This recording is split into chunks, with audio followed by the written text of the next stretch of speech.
इंग्लंडमध्ये होते त्यावेळेला त्या वेगवेगळ्या लोकांची व्याख्यानं संध्याकाळी ऐकायला जायची. त्यातल्या कार्लाईलचं व्याख्यान तिथं होतं. हे ऐकायला गेले जमशेदजी. तर त्यांनी काय सांगितलं कार्लाईलने, ज्या देशाला पोलादाचं महत्त्व कळेल, ज्या देशाला पोलादाचं महत्त्व कळेल त्याला सोन्याची खाण गवसेल. स्वतः जवळची संपत्ती वृद्धिंगत करता करता सतोटीने व्यवहार करायचा, समाजाला उन्नतीकडे नेण्याचा प्रयत्न करायचा, उत्कृष्ट तेच लोकांना द्यायचं आणि व्यवसायाच्या कक्षा विस्तारून त्या परदेशापर्यंत न्यायच्या. ही चौथी. आणि पाचवी, स्वतःच्या संपत्तीतला खूप मोठा भाग दान धर्माकडे वळवणे. ही पंचसूत्री सर्व टाटांनी पाहिली होती. त्यामुळे कधीही त्यांना कुठल्याही याच्यात गोल लागला नाही किंवा काहीही झालं नाही त्यांना. हे त्यांचं वैशिष्ट्य आहे टाटांचं. कुणीही याच्यात व्यतिरिक्त वेगळं वागलंच नाही. टाटांच्या मुशीमध्येच तयार झालेली सगळी मंडळी होती. सगळेजण अथक परिश्रम करणार. जगातला आदर्श परिवार म्हणजे टाटा परिवार. त्यांच्याबद्दल आज ॲडव्होकेट शीलाताई परळीकर यांनी 2 पुस्तकातील अभिवाचन केलं. ही न ऐकलेली माहिती सुद्धा त्यांनी आज प्रस्तुत केली. आपल्या यजमानीबाई त्याच आपल्या अतिथी आहेत आणि त्यांचं व्याख्यान ऐकायला पण फार उत्सुक आहोत. यांना वर्णन असं करेन की उत्तम गृहिणी, उत्तम कायदेतज्ञ आणि उत्तम ॲडव्हेंचरर. म्हणजे सायकलवरून त्यांनी इतक्या जवळजवळ भारताचा प्रवास केलेला आहे. तेव्हा आपण आपल्या सगळेजण त्यांचं व्याख्यान ऐकायला उत्सुक आहोत. विषयसुद्धा एक ज्याला आपण दादा माणूस टाटा यांच्याबद्दल त्या बोलणार आहेत. आणि गिरीश कुबेर त्यांनी खूप वाईडर स्पेक्ट्रम म्हणजे मी टाटांच्याबद्दल काही पुस्तकं वाचलीत पण फोकस सगळा त्या टाटांच्यावर किंवा फॅमिलीवर होता. ते यांनी खूप मोठा कॅनव्हास घेतलेला आहे. तेव्हा आपण त्यांच्याकडून आता माहिती करू. नमस्कार. नेहमी मी इकडच्या बाजूला बसलेली असते, आज मी इकडे उभी आहे. त्यामुळे मला जरा थोडं आज मी माझ्या नवऱ्याला असं म्हणलं की त्यामुळे मला आज असं वाटतं की आपली शाळेमध्ये कशी परीक्षा असायची तशी आज आपली परीक्षा आहे का, म्हणून मी आपलं हे जरा वाचा, काहीतरी काढा, याच्यावरती लिहा, असं म्हणजे ते आपलं पुस्तक वाचून वाचून केलं आहे. काही चुकलं असेल कोणाचे संदर्भ तुम्ही सगळ्यांनी कुणी ही पुस्तकं वाचली पण असतील. गिरीश कुबेरांचं टाटा हे पुस्तक आहे, सगळ्या टाटा समूहाच्या फॅमिलीवर आहे, अगदी रतन टाटांपर्यंत आहे ते. त्यामुळे तुम्ही कोणी वाचलं असेल आणि माझे काही संदर्भ चुकले तर तेवढं सांभाळून घ्या तुम्ही. आता आपल्याला सगळ्यांना टाटा परिचयाचं आहे, लहानपणापासून येते, इतिहासापासून सुद्धा आपल्याला टाटा, बिर्ला, नवरोजी वगैरे सगळे आपण वाचलेलं आहे की हे उद्योग महर्षी होते. तर ह्या टाटांबद्दल आपल्याला माहिती आहे की ते असे होते, तसे होते वगैरे वगैरे. पण त्यांच्यातल्या काही ज्या गोष्टी खरंच ऐकण्यासारख्या आहेत किंवा वाचण्यासारख्या आहेत त्या आपण वाचलेल्या नाही आहेत.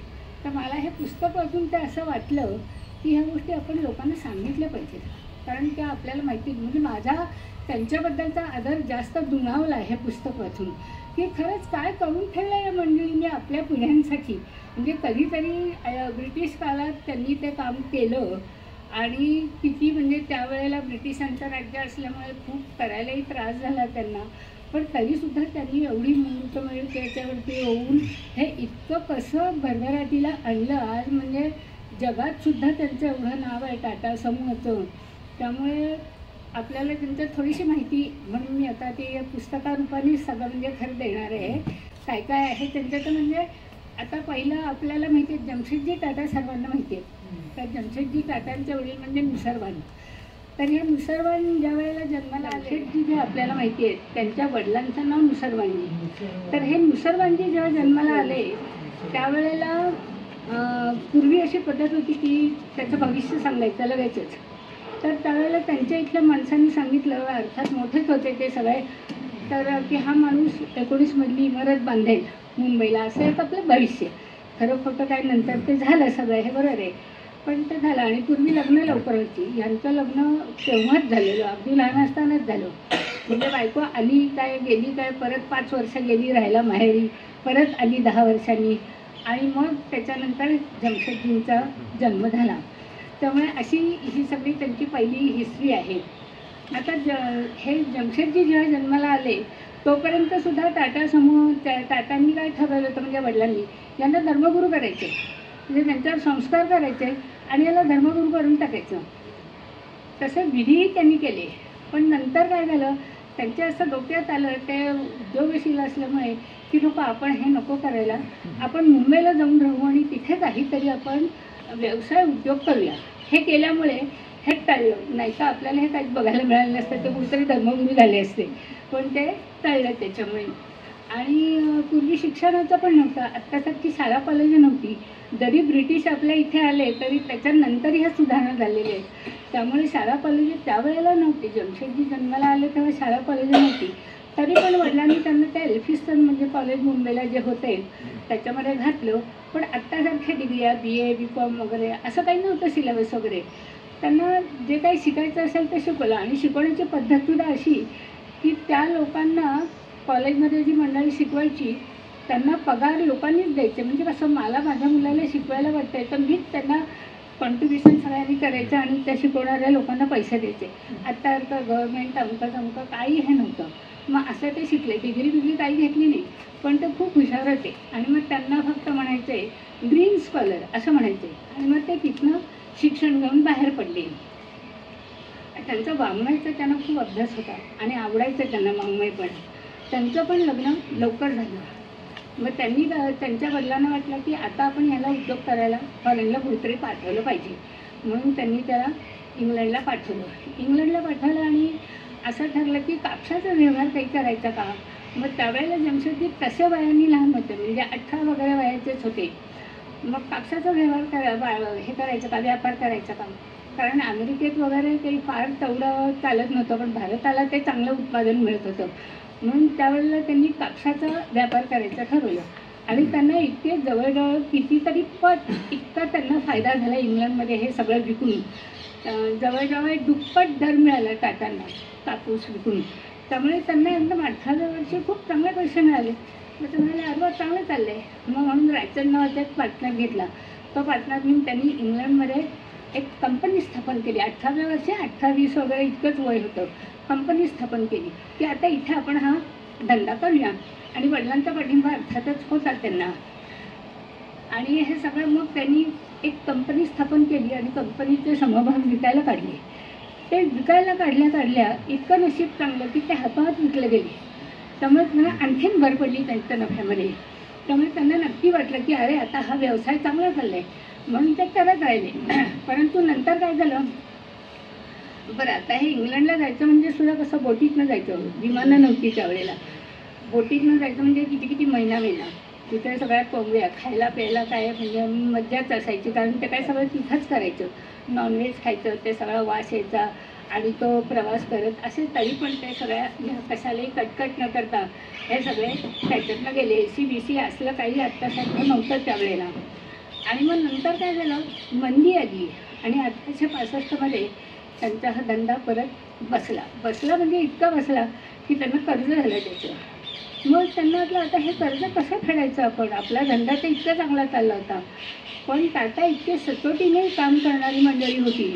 त्यांनी सांगितलं तुम्ही घाबरू नका, मी हे सगळं कर्ज फेडेन, फक्त मला थोडी सवड द्या.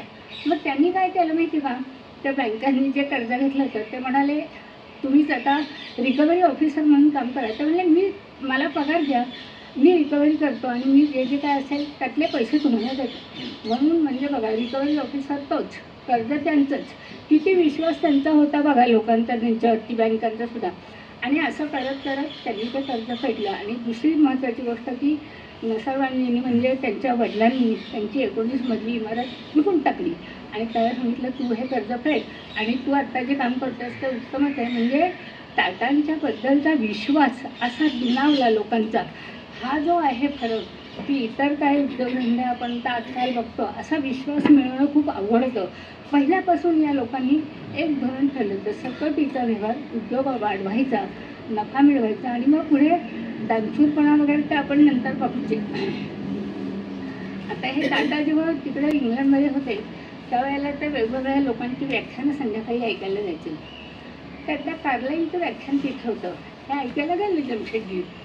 तर त्यांनी काय सांगितलं कार्लाईलने, ज्या देशाला पोलादाचं महत्त्व कळेल, त्याला सोन्याची खाण गवसेल. हे त्यांच्या डोक्यात इतकं घुसलं की अरे आपल्याला भारतात आपण गेलो तर हे याच्याबद्दल आपल्याला काहीतरी करायला पाहिजे. हे त्यावेळेला तिथे डोक्यात फक्त साठवून ठेवलं होतं इंग्लंडमध्येच. आणि मीनवाईल मग काय झालं, त्यांना इथे अबिसिनियाच्या राजांनी इंग्लंडच्या काही सैनिकांना पोलीस ठेवलं होतं. आणि मग त्यांचा खर्च कसा करायचा, मग त्याचं काय, मग ह्याचं कॉन्ट्रॅक्ट मिळाले त्यांना, 40 लाख रुपये कमावले त्याच्यात. आणि परत कर्ज फेडायला त्यांनी ते त्याच्यामध्ये घालून टाकलं. म्हणजे असा व्यवहार ते सगळे करायचे की हे घ्यायचं आणि ते करून टाकायचं. आता हे सगळं झाल्यावरती मग त्यांनी काय केलं, आता आपण परत भारतात आली, नाही आपण कापड गिरण्या बघूया. आता कापसाचा धंदा झाला तिकडे, नाही करायचा आता, इथं कापड गिरण्या काढूया. म्हणून त्यांनी कापड गिरण्या बघायला सुरुवात केली. तर अलेक्झांड्रिया नावाची जी गिरणी होती ती त्यांनी घेतली. त्यावेळेला रेल्वे पण इथे नव्हत्याच, म्हणजे ते सगळं गाडीतनं न्यायचं काढायचं हे सगळं व्यवहार होतेच त्याचे. ती त्यांनी अलेक्झांड्रिया घेतली आणि नंतर ती विकली पण त्यांनी लगेचच, कारण थोडं काही खूप नफा मिळेल असं त्यांना काही वाटलं नाही, ती विकून टाकली. मग कोणी परत कर्ज जाईना त्यांना. आणि मग त्यांनी काय केलं, अजून 2 पार्टनर घेतले, थोडेसे काही पैसे जमवले आणि त्यांनी दुसरी गिरणी घेतली, नागपूरची एक गिरणी घेतली. नागपूरच्या गिरणीमध्ये मात्र त्यांचं काम चांगलं चाललं आणि त्याच्यामध्ये ते यशस्वी झाले. आणि परत ते चांगलं चालल्यावर पुन्हा काय झालं, लोक म्हणले अरे ही गिरणी तुमची कशी जमली. त्यावेळेला म्हणाले हे माझं नाही आहे कौशल्य, हे माझ्या पार्टनर्स आणि तुम्ही लोकांनी मला साथ दिली म्हणून झालं. म्हणजे कुठलंही करताना हे माझे एकट्याचं कर्तृत्व नाही आहे, तुम्हा सर्वांचं कर्तृत्व असं ते कायम म्हणायचे. असं त्यामुळे त्यांना चांगले रिस्पॉन्स सगळ्यांचा मिळत गेला. कुठलाही यश हो अपयश हो सगळेजण त्याच्यामध्ये वाटेकरी आहेत असं ते नेहमी म्हणायचे. हा टाटा समूहाचा विचार पुढेपर्यंत आज सगळ्यात रतन टाटांनी सुद्धा सगळ्यांनी फॉलो केलेला आहे. त्यामुळे ही सगळी मंडळी यशस्वी झाली.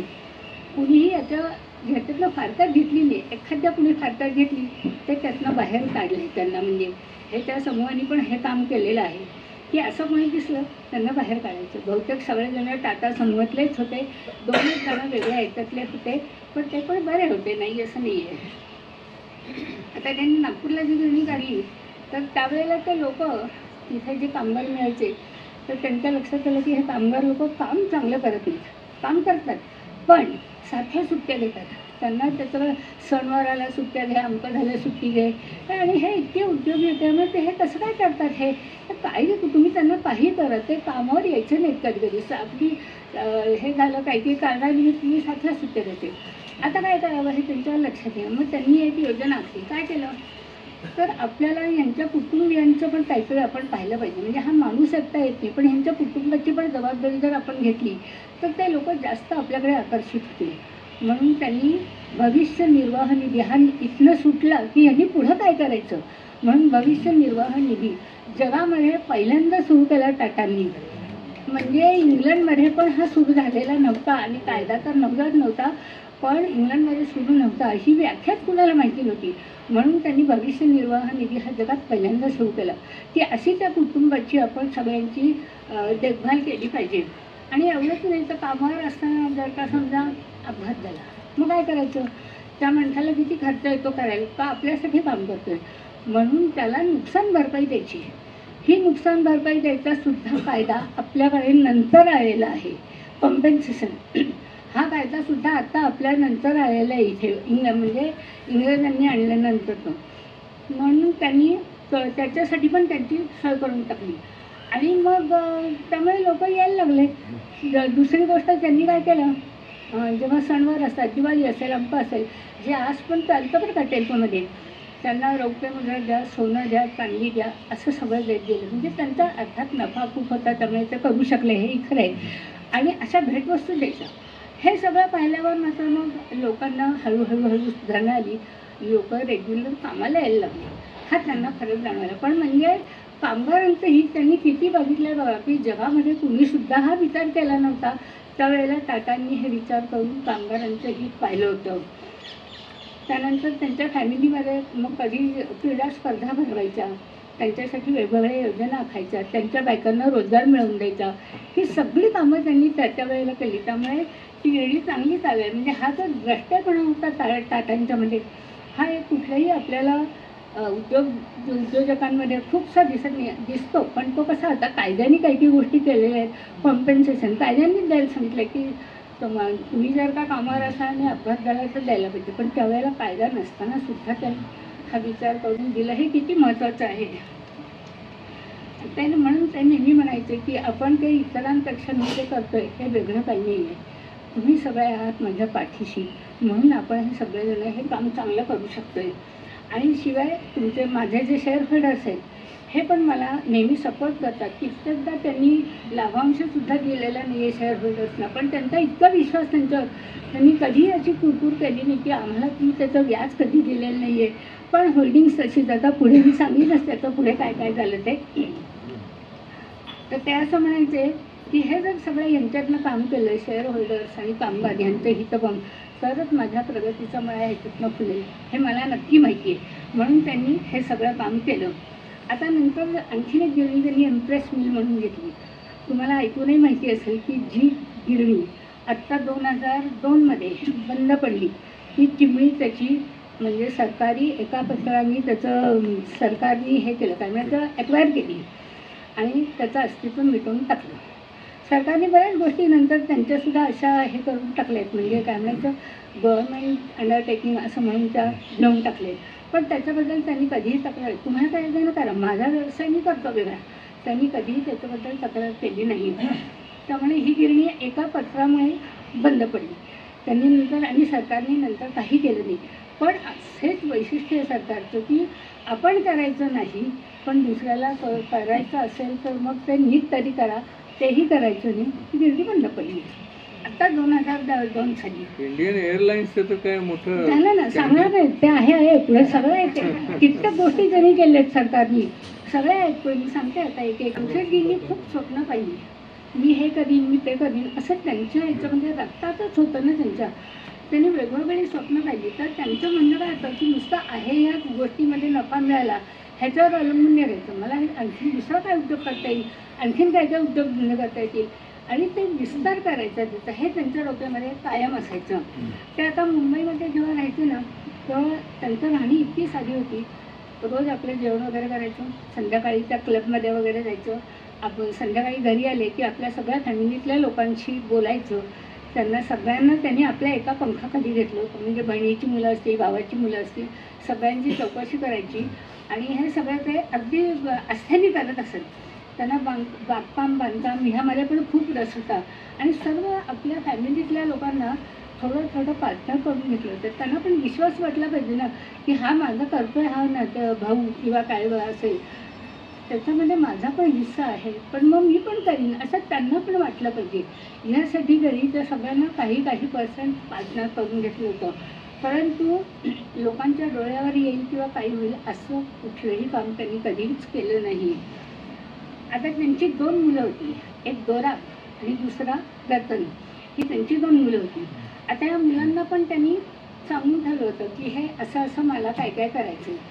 तर त्यांनी आता मुंबईला आणखीन एक गिरणी धरमशी गिरणी घेतली आणि तिला जवळजवळ त्यांनी जागा 1.5 लाख चौरस मीटर जागा मिळाली, पण सगळी पाणथळ जागा होती ती. आणि मग ते म्हणाले आता काय करायचं. परत त्यांनी मग त्यांच्या टाटाच्या ट्रस्टमधले पैसे काढले आणि ते घेतले त्यांनी आणि ह्याच्यामध्ये गेले. आणि मग तिथे त्यांनी ही गिरणी चालवायला नागपूरची जी इम्प्रेस गिरणी होती ना ज्याच्यामध्ये लोक होते त्या सगळ्या लोकांनी इकडे आणलं आणि ही गिरणी चालू केली. म्हणजे ही बंद झाली तरी आता तिकडच्या लोकांना आणून त्यांना वसाहत करून हे सगळं किती काम करायचं बघा. म्हणजे कसं डोक्यात होतं त्यांच्या की यातलं कुठलंही आपण त्यांना ट्रेनिंग दिलं ना, आणा त्यांना इकडे आणि त्यांना इथे लावून द्या सगळं, असं ते काम करायचे. त्याच्यानं ह्या वेळेपर्यंत त्यांनी साधारण 40 वगैरे ओलांडली होती. बरंच काय काय त्याच्यानंतर केलं. आणि त्यांना असं वाटलं की ठाण्याला व्हेनिससारखं शहर आपण उभं करूया असं त्यांच्या डोक्यात पहिल्यापासून होतं की मलबारीच्या त्या बाजूने आपल्याला इथे काहीतरी करायचं हे त्यांच्या डोक्यात पूर्वीपासून होतं, परंतु तशी संधी नाही आली. आता त्यांना नंतर एक जहाजावरनं येताना हॅमिल्टन भेटले. हॅमिल्टन म्हणून एक उद्योगपती होता. तर बोलता बोलता असं झालं की खाण व्यवसाय करायचा, पण नागपूरला करायचं का हा कोळशाचा व्यवसाय. आपण तिथे कोळशाचं हे आहे, खाणी आहे, मयूरभंजला वगैरे आपण शिकलेलं आहे ते, तर मग ते करायचं का. आणि त्यांनी पोलादाचं त्यांच्या डोक्यात होतंच. ते पोलादाचं तर त्यांनी केलंच. मग त्यांनी काय केलं, त्या हॅमिल्टनला सांगितलं तुम्ही येता का मला मदत करायला. हॅमिल्टन म्हणाले हो मी येतो. मला कारण त्यांना ते त्यातले तज्ज्ञच होते. ते आले त्यांच्याबरोबर. आणि इथे त्यावेळेला कर्झन होता, व्हाईसरॉय कर्झन होता. पण कर्झननी त्यांना कधीही कोऑपरेशन दिलं नाही, कधीच दिलं नाही. काय त्याच्या डोक्यात होतं माहीत नाही, पण त्यांनी त्यांना कधी दिलं नाही. ज्या वेळेला अगदी पेपर वगैरे ओरडायला लागले किंवा लोक त्यांच्या बद्दल बोलायला लागले, तेव्हा कधीतरी कर्झननी त्यांना थोडीशी मदत केली असेल. आता अमेरिकेत ज्या वेळेला हा पोलादाचा उद्योग सुरू झाला आणि यांनी इथे करायचं ठरवलं, त्यावेळेला अमेरिकेतली मंडळी काय म्हणली माहिती आहे ना, तुम्ही पोलादचा उद्योग करणार, तुम्हाला झेपणार नाही हे करायला काही, तुमच्याकडे असेल का, पण तुम्हाला नाही झेपणार हे करायला. हे म्हणलं बरं असू दे, करूया आपण काहीतरी, बघूया. म्हणून त्यांनी ते सुरू केलं. आणि मग त्यांनी इथे 60% इतकं लोह त्यांना सापडलं बिहारमध्ये. 60%. तिथे 2 नद्या पण होत्या, त्यामुळे ते पण जायला यायला सगळंच म्हणजे ट्रान्सपोर्ट हे ते आणि सगळं त्यांना म्हणजे मिळालं बऱ्यापैकी. आता हे करताना त्यांचा मुलगा दोराब हा त्यांच्या बरोबरीला काम करत होता.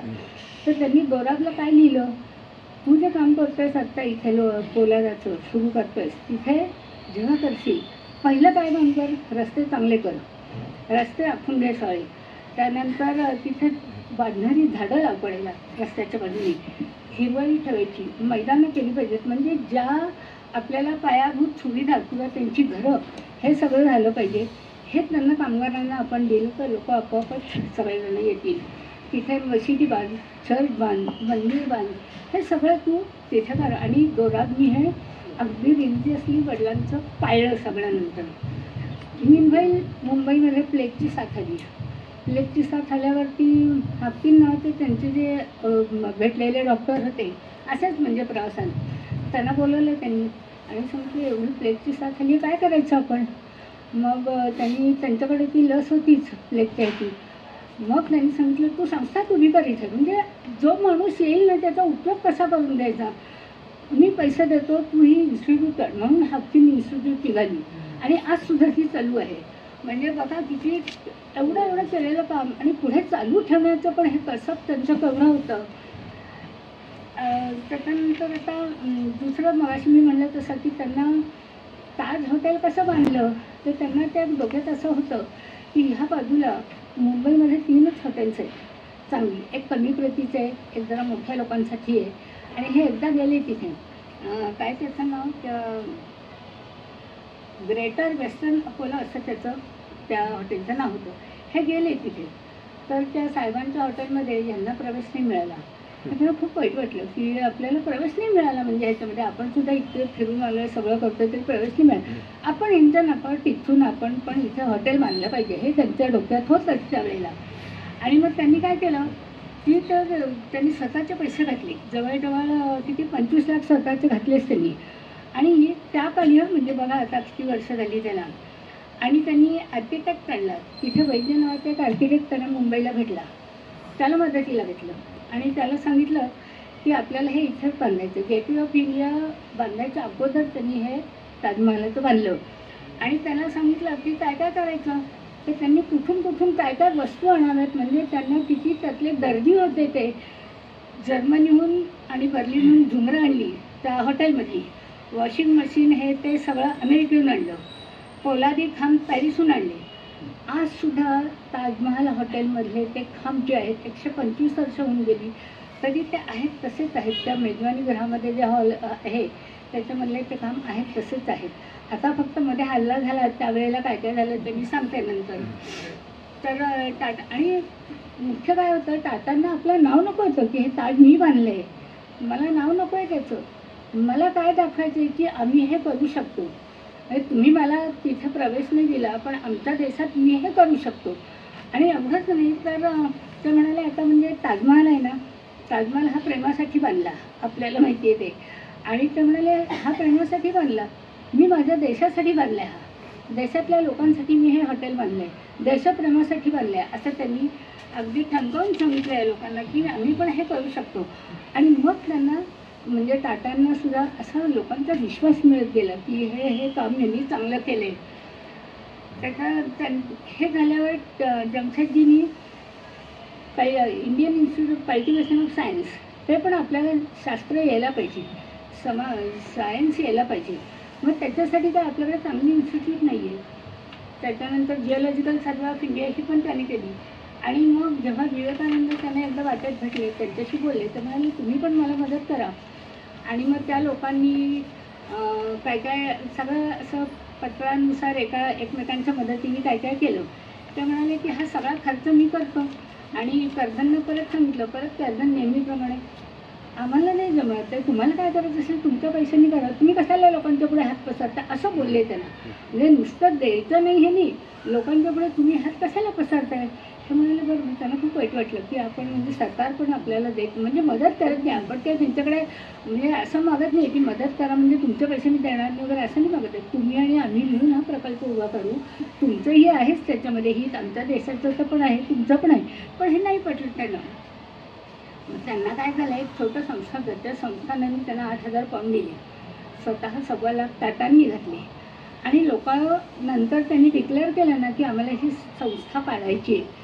लोक अक्षरशः पैशाच्या थैल्या घेऊन उभे राहिले आणि त्यांना पैसे दिले लोकांनी. इतका विश्वास लोकांचा त्यांच्यात. मैसूरच्या संस्थानिकांनी बंगलोरमधली जवळजवळ 350 एकर जागा त्यांना देऊ केली. आणि तेवढीच नाही, पैसे दिले आणि वर 50,000 दर वर्षाला आम्ही तुम्हाला देऊ या संस्थेसाठी. इतकी मदत म्हणजे लोकांनी त्यांना केली. कारण त्यांचा विश्वास की हा माणूस काम करेल ह्याच्यामध्ये. आणि हे सगळं, आणि तरीसुद्धा कर्जन यांना ते देईनात. आणि मग त्याच्यानंतर हे काय म्हणले, अजून हे सगळी संस्था करायला आपल्याला देत नाहीत करा म्हणून. तर म्हणाले आता भारताचे जे मंत्री होते म्हणजे इंग्लंडचे हॅमिल्टन म्हणून, ते येणार होते भारतात. मग हे म्हणाले की आता त्यांनाच जाऊन भेटलं पाहिजे. पण मीनवेल ते थकले होते जरा. मग त्यांनी फक्त आपल्याला लिहून ठेवलं की मी जिवंत असेपर्यंत हे केंद्र उभं राहिलं नाही, तर माझ्या पैशातनं हे पैसे खर्च करा आणि या संशोधन शिक्षणाला अग्रक्रम द्या. सगळे पैसे काही कोणाकडे मागू नका आणि या तुम्ही सगळं हे करा. म्हणून त्यांनी मुंबईतल्या 17 इमारती विकल्या स्वतःच्या आणि या संस्थेला हे पैसे दिले. आणि ती संस्था जी आज बंगलोरला आहे, इन्स्टिट्यूशन ऑफ सायन्स, ही त्यांनी उभी केली त्यांनी. आणि ज्याच्यामध्ये आता होमी बाबा, विक्रम साराभाई ही सगळी मंडळी त्या मुशीतनं आलेली आहेत. इतकं त्यांनी छान काम करून ठेवलं आहे. आता नंतर त्यांच्या ह्याच्यात त्यांच्या डोक्यात जे काढायचं होतं, स्टीलचा कारखाना जिकडे सापडले होते पोलाद, तो स्टीलचा कारखाना काढायचं त्यांच्या डोक्यात होतं. मग आता त्याच्यासाठी काय करायचं, नंतर मग टाटांनी असं सांगितलं, ताजमहाल हॉटेल जे बांधलं, ताजमहाल जेव्हा बांधला यांनी कोणी, तर त्यांनी काय केलं, असं परत निर्माण होऊ नये म्हणून कामगारांचे हात तोडले, असं आपण वाचलंय. खरं खोटं माहिती, मला इतिहास सांगतो तसा. आणि इथे काय झालं, इथे टाटांनी काय केलं, कामगारांना हात दिले, म्हणजे सगळ्यांना मदत करून कामगारांना हात दिले असं म्हणतात ते, की तिथे तोडले, आम्हाला गरज नाही आहे, आम्हाला अजून दुसरं उरतं तरी चालेल, पण मी त्यांना मदत केली, त्यांचे हात उभे राहिले कामगारांचे, अशी त्यांची भावना होती.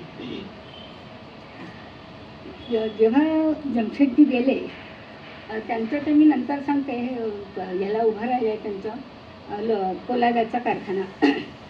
ते जेव्हा गेले त्यावेळेला टाइम्स ऑफ इंडिया म्हणजे जे लंडनमधनं पत्र निघायचं, त्यावेळेला त्यांनी खूप छान त्यांना श्रद्धांजली वाहिली.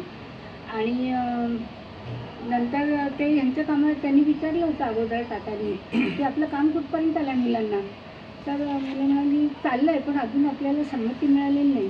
म्हणून 2 मुलं त्यांची इंग्लंडला गेली. आणि ते देताना नंतर मग कर्जननी थोडंसं अगदीच लाज वाटली म्हणून त्यांनी त्यांना 2,000 पाऊंड वगैरे इतके द्याल. तर त्यांनी काय सांगितलं, तुम्ही द्याल त्याची निम्मी रक्कम तरी आम्हाला द्या, तुम्ही काहीतरी आमचं उभं राहिलं पाहिजे. मग तेवढं त्यांनी थोडंसं दिलं, त्यांना नाही दिलं असं नाही आहे. पण यातली त्यांनी स्वतःची सगळी रक्कम जमशेदजींनी ही ट्रस्ट केल्या आणि त्या ट्रस्टकडे घेऊन टाकली. आणि ह्याच्यामधनं त्यांनी तुमच्या संस्था, तुमचे वेगवेगळी कामं सामाजिक जी काय असतील ही सगळी उभी करा असं त्यांना सांगितलं. आणि ह्यातलं म्हणजे कसं माहिती का, आता बघा ह्यातला म्हणजे त्यांना म्हणून पदवी कशी मिळाली, उपभोग शून्य स्वामी, काही स्वतःचं काही नाही, हे मी सगळं लोकांच्यासाठी केलेलं आहे. हे किती चांगली गोष्ट आहे ना. म्हणजे असं कोणी स्वतःचे ही तर काय असं नाही की माझ्या सगळी मालकी माझी आणि माझं पाहिजे, मला असं पाहिजे 27 मधली इमारत बांधली आणि 35 मधली बांधली आणि ती माझी आणि माझ्या घरात एवढ्या खोल्या आहेत, काही गरज नाही आहे. ते स्वतः साध्या घरातच राहत होते. ते जेव्हा मुंबई पुणे जायचे त्यावेळेला त्यांना त्या घाटामध्ये लुकलुक लावणारे दिवे दिसायचे. त्यावेळेला त्यांना काय वाटलं की इथनं पाणी जे पडतं पश्चिम घाटातनं येतं ते सगळं समुद्राला जाऊन भेटतं आणि वाया जातं. अमेरिकेत वगैरे त्यांचं चाललेलं होतं, झालेला नव्हता वीज प्रकल्प असा, पण त्यांच्या डोक्यात होता तो की तिथे व्हायच्या अगोदर आपण आपल्या भारतात का करू नये, इथून एवढ्या उंचीवरनं पाणी येतं आहे, ह्याचा उपयोग करून आपण वीज निर्माण करू शकतो का. तर त्यांच्या डोक्यात ते आल्यामुळे त्यांनी ते सुरू केलं काम. आणि याच्या अगोदर त्यांनी नर्मदेला पण पाहिलं होतं, पण नर्मदेचे एक स्वामीजींचा मठ होता, तो माणूस जगा द्यायला काही तयार नाही. म्हणजे आपल्याकडे धार्मिक हे किती असतं बघा, त्यामुळे तो प्रकल्प त्यांचा बघायला आहे नर्मदेच्या इथला, नाहीतर तिथे पण झाला असता. मग त्यांनी नंतर असं सगळीकडे त्यांना लक्षात आलं की हे आपण इथं करू शकतो. मग तिथे डेव्हिड आर्क नावाचे ते मित्र त्यांचे होते, ते त्यांच्याबरोबर हिंडायचे. आणि मग त्यांनी सांगितलं की आपण वीज करूया, तयार करूया. मग त्यांनी काय केलं, आता वीज आणायची 8 फुटी व्यासाचे एवढे लोखंडाचे पाईप वरनं 1800 फुटावरनं खाली आणायचे, 1800 फुटं आणि 8 इंच व्यासाचे, हे सगळे 8 फूट व्यासाचे, हे सगळे परत आणायचे खाली, वरनं पाणी आणायचं आणि कुठे साठवायचं वळवंच्या धानाच्या इथे. ती टर्बाईन सगळी त्याच्यावर वरनं खाली आल्यावरती फिरवायची त्या आलेल्या पाण्याच्या ह्याच्यावरती जोरावर आणि वीज निर्माण करायची. हे त्यांच्या डोक्यामध्ये होतं आणि त्यांनी ते केलं. आणि ज्या वेळेला पहिला प्रयोग सक्सेसफुल झाला त्यावेळेला त्यांनी ठरवलं हे वळवंचं क्षमता जी आहे ती आपण दुप्पट करूया. त्यांनी दुप्पट पाणी साठवलं तिथे आणि अजून मोठ्या ताकदीने तो प्रकल्प सुरू झाला. आता बघा तुम्ही, हे जेव्हा सुरू झालं ना त्यावेळेला जवळजवळ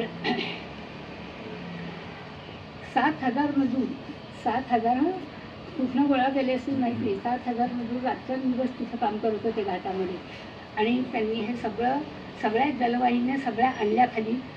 झाडी होती, फारसा कशाचाही विनाश न करता त्या कशा खाली आणता येतील हा सगळासुद्धा विचार केला. आणि ते पाईप सगळे चढवायचे, परत उचलवायचे, म्हणजे वर न्यायचे ते परत लावायचे. आजपर्यंत कुठेही गळती झाली आहे, कुठेच पाणी लीक होऊन कुठं कुठे काय म्हणायचं मोठे मोठे धबधबे सुटलेत आजपर्यंत. म्हणजे किती क्वालिटीचं काम केलं असेल बघा तुम्ही, खरंच गंमत आहे. नाही तर आमच्या इथे एक पाईपलाईन केली तर इथे 100 ठिकाणी फुटते, अमकं होत आहे, तमकं होत आहे. आज सगळ्यात सुद्धा ते चालू आहे. आणि एवढंच नाही तर ह्या वीज प्रकल्पाचं पुढे आणखीन एक मज्जा आहे. त्यांना एक त्यावेळेला रतन टाटांनी ते केलं आहे, अर्थात त्यांना जेव्हा TCSमध्ये काम करणारी मंडळी मिळाली आणि आपल्या सॉफ्टवेअरमध्ये, त्यातल्या एका सॉफ्टवेअर त्याचं नाव मी सांगता नंतर मला आठवत नाही, तर त्यांनी काय केलं, अशी योजना केली की ज्या वेळेला ही वीज जाईल, मुंबईची वीज जाईल, त्यावेळेला हा सगळा वीज पुरवठा मुंबईला सुरू राहील असं त्यांनी यांना डेव्हलप करून दिलं. त्यामुळे आजसुद्धा मुंबईची वीज कधीच जात नाही. आधी त्यांना आणि ही वीज घेतली ना कोण विकत घेणार, ही वीज तयार झालेली द्यायला तर पाहिजे. मग नंतर काही लोक आले, मग जेव्हा कळलं लोकांना की त्यावेळेला तिथल्या गिरण्या कारखाने हे सगळे लोक हळूहळू पुढे आले आणि मग त्यांनी ही वीज घेतली. आणि मग बेस्टवाले तर आपल्याला माहितीच आहे इलेक्ट्रिसिटी मुंबईची, मग त्यांनी मात्र भरपूर प्रमाणावरती ही वीज घ्यायला सुरुवात केली. आणि मग ज्या वेळेला विलिंग्डन आले इथे त्यावेळेला त्यांनी त्यांचं अभिनंदन केलं. एक कळ दाबली आणि संबंध दिवे लागले. त्यावेळेला ते म्हणाले वडिलांचं स्वप्न काय म्हणाले ते, हां, देशासाठी भव्य स्वप्न पाहणाऱ्या कर्तृत्ववान पुरुषाच्या चिरंजीवांनी वाहिलेली दैदिप्यमान श्रद्धांजली या शब्दात ते बोलले. त्या जेव्हा त्यांनी हे पाहिलं तेव्हा हे काय करुणा प्रकल्प आहे हा, आणि जाताना तो मनात अडथळा होता पण मुलांनी पूर्ण केला. फार छान वाटलं त्यांना त्यावेळेला. हे विजेचा प्रकल्प केला होता. दुसरा प्रकल्प पोलादाचा होताच त्यांच्या डोक्यामध्ये. मग पोलादाच्या प्रकल्पाचं मयूरभंजला काय झालं, तिथे पण असं की छोटं नाही काम करायचं, त्यांच्या डोक्यात करायचं ते आता मोठं करायचं. एवढं प्रकल्प आहे, आपल्याला साठे सापडलेत, 60% एवढं लोह खनिज तिथे आहे, तर आपण मोठा प्रकल्प करायचा. मग त्यांनी परत नेहमीप्रमाणे थोडे स्वतःचे 5-7 लाख रुपये घातले आणि मग 23 कोटींचे समभाग विकून टाकले त्यांनी स्वतःच्यातले. ते विकून टाकले आणि 25 लाख स्वतःचे घातले त्यांनी. मग हा म्हणजे हे शेअरसुद्धा होल्डिंग करण्यामध्ये त्यांचं असं म्हणणं होतं की प्रत्येक सामान्य माणूससुद्धा माझ्या प्रकल्पामध्ये जोडला गेला पाहिजे आणि त्याला माझ्याबद्दलचा विश्वास वाटला पाहिजे, म्हणून त्यांनी ती सगळे शेअर त्यांचे विकायला काढले. ग्वाल्हेरच्या महाराजांनी पण त्यांना खूप मदत केली आणि ह्याचं नाव त्यांनी टिस्को म्हणजे टेल्को इंजिनिअरिंग हां कंपनी असं ते नाव त्यांनी आणि मग त्यांनी ते सुरू केलं. आता इंग्रजांच्या एका अधिकाऱ्याने असं उत्तर दिलं की हा मानवी श्रीमंतीचा महाल ह्या जंगलात त्यांनी उभा केला आहे टाटांनी. तो कसा उभा केला तर त्यावेळेला खूप स्वपदं अगदी गर्द झाडी होती, हे सगळं होतं. आणि आत्ताचं म्हणजे कसं आपण आत्ता एन्व्हायरमेंट असतं तर आपण कुठे प्रकल्प केला तर ओरडतो की अरे काय हे सगळं नसतं. त्यावेळेला इतकं याचं नव्हतं म्हणजे हे विचार नव्हते त्यावेळेला, कारण त्यावेळेला लोकसंख्या कम्युनिटी सगळंच हे होतं. तर आणि हत्तींच्या कळपच्या कळप यायचे, वाघ यायचे. 2 कामगारांना उचलून घेऊन गेले. एकदा अस्वल आणि अस्वलाची जोडी आली तरी लोकांना त्रास द्यायला लागले, हत्तींच्या कळपांचा त्रास व्हायचा. मग हळूहळू त्यांनी ते सगळं एक एक कमी करत करत इथे उत्खनन सुरू केलं. श्रीनिवास नावाचे एक इंजिनियर होते, त्यांनी यांना खूप मदत केली आणि मग नंतर सुरू झालं ते काम टाटांचं. आणि त्याच्यानंतर ती जी इंग्लंडमधले जे अधिकारी इथे बघायला आले तर त्यांनी काय पाहिलं असेल, इथे एवढे मजूर, हजारो मजूर, काळे पांढरे देश जे आहेत हे सगळे मजूर आहेत. साहेबाचे जे लोक आहेत इंग्लंडच्या सगळे खाकीमध्ये आहेत, निळ्या वेशात आहेत. आज सुद्धा टेल्कोचे लोक बघा निळ्या ह्याच्यात असतात, निळ्या शर्ट, त्या निळ्या वेशामध्ये आहेत. हे सगळे टाटाचे लोक आहेत. आणि जे अभियंते आहेत अमेरिकेचे हे सगळे हेल्मेट घातलेले वगैरे त्यांच्या म्हणजे बरोबरच आहे सेफ्टीसाठी वगैरे, असे सगळे लोक पाहिले. आणि ते स्टॅलिन नावाचे जे होते अधिकारी ते सगळे फिरले, त्यांनी तो परिसर पाहिला आदल्या दिवशी. आता उद्यापासून सुरू करायचं काम. तर त्यांनी सगळा परिसर एकदा डोळ्याखालनं घातला की अरे आज हे आहे, उद्या हे आपल्याला काही दिसणार नाही आहे, हे त्यांच्या लक्षात येईल. उद्या दिसणार नाही आहे काही हे, कारण इथे उद्या उत्पादन सुरू झालं की हे जंगल आहे, नष्ट होणार आहे सगळं. हे जेव्हा त्यांनी पाहिलं त्यावेळेला त्यांना जरा थोडंसं म्हणजे असं वाटलं, पण त्यांनी म्हणजे काय म्हणतो आपण डोळ्यात साठवून घेतलं की हा प्रकल्प याच्यातलं परत जंगल आणि हे आपल्याला काही दिसणार नाही आहे. आणि मग तरी बऱ्याच अडचणी आल्या तिथे, पाणी बिडी काय काय. मग त्यांचं पेरिन नावाचे त्यांना असेच भेटलेले मित्र ते कामाला आले, केनेडी आले. आणि फेब्रुवारीच्या 1912 साली त्या फॅक्टरीतनं पहिली साळी बाहेर आली लोखंडाची, फेब्रुवारी 1912. त्यावेळेला रतन टाटा काय म्हणाले असतील, मी ह्याचं वाचून आपण वाचणार खूप आहे करण्यासारखं पण सांगता नाही येणार. तर त्यांनी लोकांना सांगितलं ही पहिली आली म्हणून कामगारांच्या पुढे भाषण केलं, तुम्ही हुरळून जाऊ नका. लहान मूल जन्माला आल्यावरती जो आनंद असतो आईवडिलांना तसा हा आपला आनंद आहे, पण तो जन्माला आल्यानंतर त्याच्या पुढचं जे काय करावं लागतं त्यासाठी आईवडील किती कष्ट करतात तसे कष्ट आपल्या सर्वांना घ्यायचे आहेत हे लक्षात ठेवा. आणि हे लक्षात ठेवून आता आपण अजून आपलं पुढचं काम करायचं. म्हणजे किती लोकांना सुद्धा उत्साहित करणारे त्यांनी भाषण केलं बघा. आणि गंमत अशी झाली की नंतर महायुद्ध सुरू झालं. त्या महायुद्धामध्ये असं झालं की इंग्रजांना रेल्वेच्या ह्याच्यासाठी रूळ पाहिजे होते. मग ह्यांना ऑर्डर मिळाली ती रुळाची. ब्रिटिश लोकांनी यांना ऑर्डर दिली. 1500 मैल लांबीचे रूळ त्यांनी केले. इतकं रात्रंदिवस खपून त्या लोकांनी ही ऑर्डर सगळी पूर्ण केली. आणि त्यांना इतकं छान वाटलं की अरे आज भारतातले लोक पण एवढं करू शकतात. आणि त्यानंतर ज्यावेळेला हे सगळं काम पूर्ण झालं आणि त्याच्यातलाच एक जण होता तो आधी ॲपॉर्टर नावाचा ॲपॉर्ट, तर तो काय म्हणाला भारताने जर पोलाद बनवलं, हा ब्रिटिश माणूस, पोलाद बनवलं तर अख्ख्या नारीशी मी खाईन ते पोलाद, असे तुच्छ त्यांनी उद्गार काढले.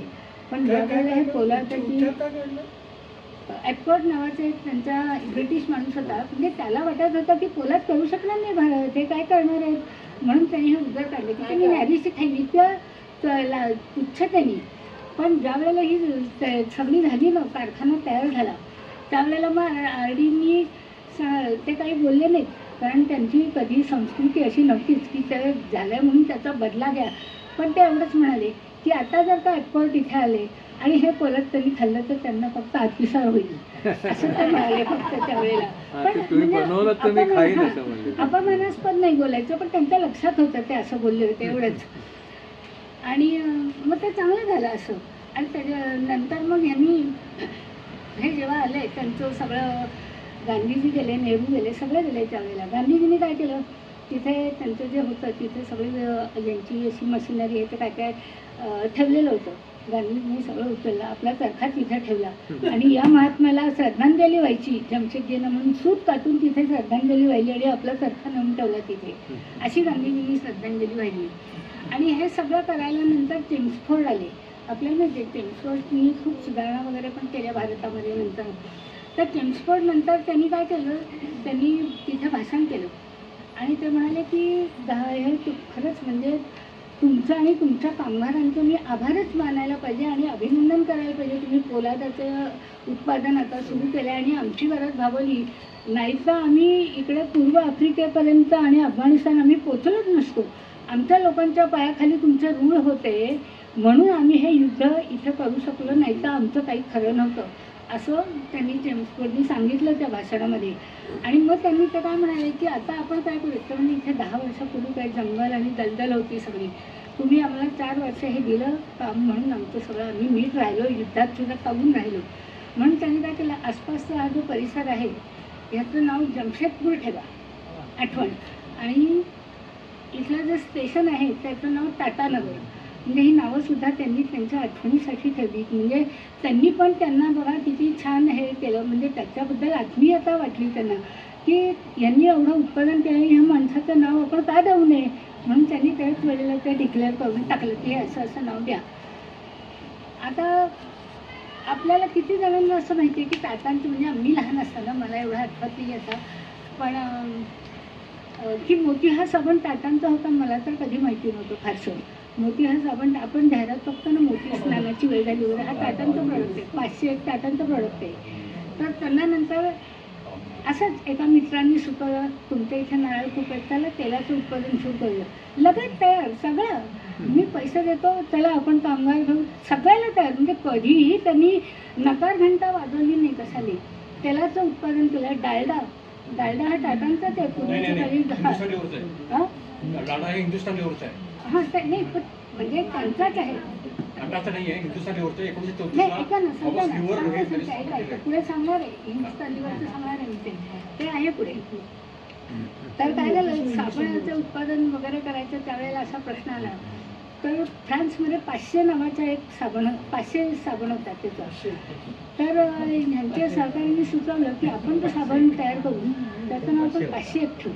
कारण त्यांनी काय केलं, हिंदुस्थान लिव्हरवाल्यांनी ह्यांनी त्यांचं साबणाचा प्रॉडक्ट तो 10 रुपयाला 100 वड्या असं ठेवलं. मग आता 10 रुपयाला 100 वड्या, तर मग यांनी काय स्पर्धा सुरू झाली. यांचं 6 रुपयाला 100 होतं. मग आता काय करायचं, यांनी त्यांचा भाव कमी केला. नंतर कमी केल्यामुळे टाटा शांत बसले. ते म्हणजे काही करू नका, आपला भाव आहे हा बरोबर आहे. काही दिवसांनी त्यांनी तो भाव आपोआप त्यांचा नंतर म्हणजे त्यांना परवडण्याचा झाला, मग ते जागेवर आले. त्यामुळे टाटांनी कधीही अशी स्पर्धा कोणाशीही केली नाही. आणि हिंदुस्थान लिव्हर तुम्ही म्हटलं तर बरोबर आहे, हिंदुस्थान त्याच्यानंतरच म्हणूनच त्यांनी ते लॅक्मे वगैरे त्याच्यामध्ये घालून टाकलं आणि नाही नंतर केली त्यांनी ती. तर असं त्यांनी सगळं हे केलं. आता प्रत्येक वेळेला टाटा ऑइलिंग्समध्ये जेव्हा त्यांनी सुरू केलं त्यावेळेला त्यांनी ठरवलं की महिला कामगार घ्यायचे. मग महिला कामगारांना त्यावेळेला असं कामावर वगैरे कोणी घेत नव्हतं, त्यांना लोक त्रास द्यायला लागले. टाटा त्यांच्या पाठीशी उभे राहिले. त्यांनी सिक्युरिटी नेमल्या वेगळ्या, महिलांना त्रास द्यायचा नाही, त्या काम करणार आहेत, त्यांना पैसे देणार आहेत, त्यांना रोजगार मिळतो, हे चालत नाही. आपोआप लोक बसले त्यांनी सांगितलं. त्यामुळे मग ते काम त्यांचं झालं. म्हणजे ही असं सामाजिक याचं सुद्धा मूल्य त्यांनी कसं ठेवलं बघा, आणि आपल्या कृतीतून दाखवून दिलं. म्हणजे नुसतंच आपलं काही बोलायचं असं नाही आहे. त्यांनी नंतर साबण, सनलाईट, ते लिव्हर, ते हे हिंदुस्थान लिव्हर वगैरे असते, डालडा, हे सगळं त्यांनी नंतर केलं. साबण वगैरे लोक कुरकुरायला लागले, पण नंतर ते झालं सगळं. तशी त्यांनी असंच न्यू इंडिया ॲश्युरन्स काढलं. त्या न्यू इंडिया ॲश्युरन्सचं पण 46 देशांमध्ये व्याप वाढवला होता त्यांनी. आत्ता म्हणजे आपलं हे सरकार यायच्या अगोदरपर्यंतची गोष्ट आहे. 46 देशांमध्ये एवढा त्यांनी त्यांचा धंदा वाढवला होता आणि सरकारने परत ते असंच आत्ता जसं हे घेतलं ना, तुम्हाला मगाशी सांगितलं मिल घेतली आमचं इथलं, तसंच हे न्यू इंडिया ॲश्युरन्स पण सरकारने घेऊन टाकलं. असंच चालतं. पण टाटांनी त्याच्याबद्दल पण कुरकुर केलं नाही. घ्या तुम्ही, काही हरकत नाही आहे. आता टाटांच्याकडे गंमत बघा, त्यांनी फेडरल बँक काढली बरं का, फेडरल बँक काढली त्यावेळेला, टाटा फेडरल बँक. 18 महिने पैसा नाही, मंदी होती, कामगारांना पगार कसा द्यायचे. पण त्यांनी कधीही असं केलं नाही की कामगारांना पैसे द्यायचे नाही किंवा त्यांना नुसतंच बसवून ठेवायचं. ते म्हणाले नाही, त्यांनी कर्ज काढली नेहमीप्रमाणे आणि लोकांना किंवा त्यांना काढून टाकले. हे त्यांच्या ह्याच्यात संस्कृती कधीही बसली नाही. म्हणजे मला खरोखर आश्चर्य वाटतं की मंदी आली की लोकांना काढून टाकतात. आज सॉफ्टवेअरमध्ये काय चाललं आहे, मंदी आली की लोकांना काढून टाकतात, त्यांना घरी बसवतात, त्यांना पगार देईल. यांनी तसं कधीही केलं नाही. पुढे एका संपामध्ये सांगेन मी आता तेलकोच्या असंच झालं, पण त्यांनी ह्या गोष्टी कधी अशा हाताळून दिल्या नाहीत लोकांना. ह्या स्वतः उभं राहून केलं आणि कामगारांच्या हितासाठीच केलं. म्हणजे राजन नायरचा संप झाला त्यावेळेला सुद्धा कामगारांच्या कधीही त्यांनी दंगेधोके होऊ दिले नाहीत. पोलिसांना बोलवून काय करायचं असं कधीही केलं नाही.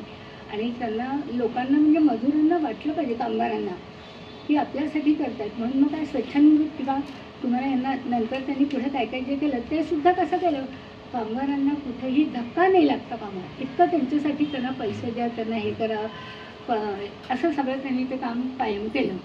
त्यामुळे कुणाची कधी अशी कामगारांची पण तरी तक्रार आली नाही. लोक त्यांना काय म्हणायला लागले म्हणजे काय, टाटा नगर आहे ना, हे तुम्ही काय किती पैसे खर्च करता ह्याच्यावरती.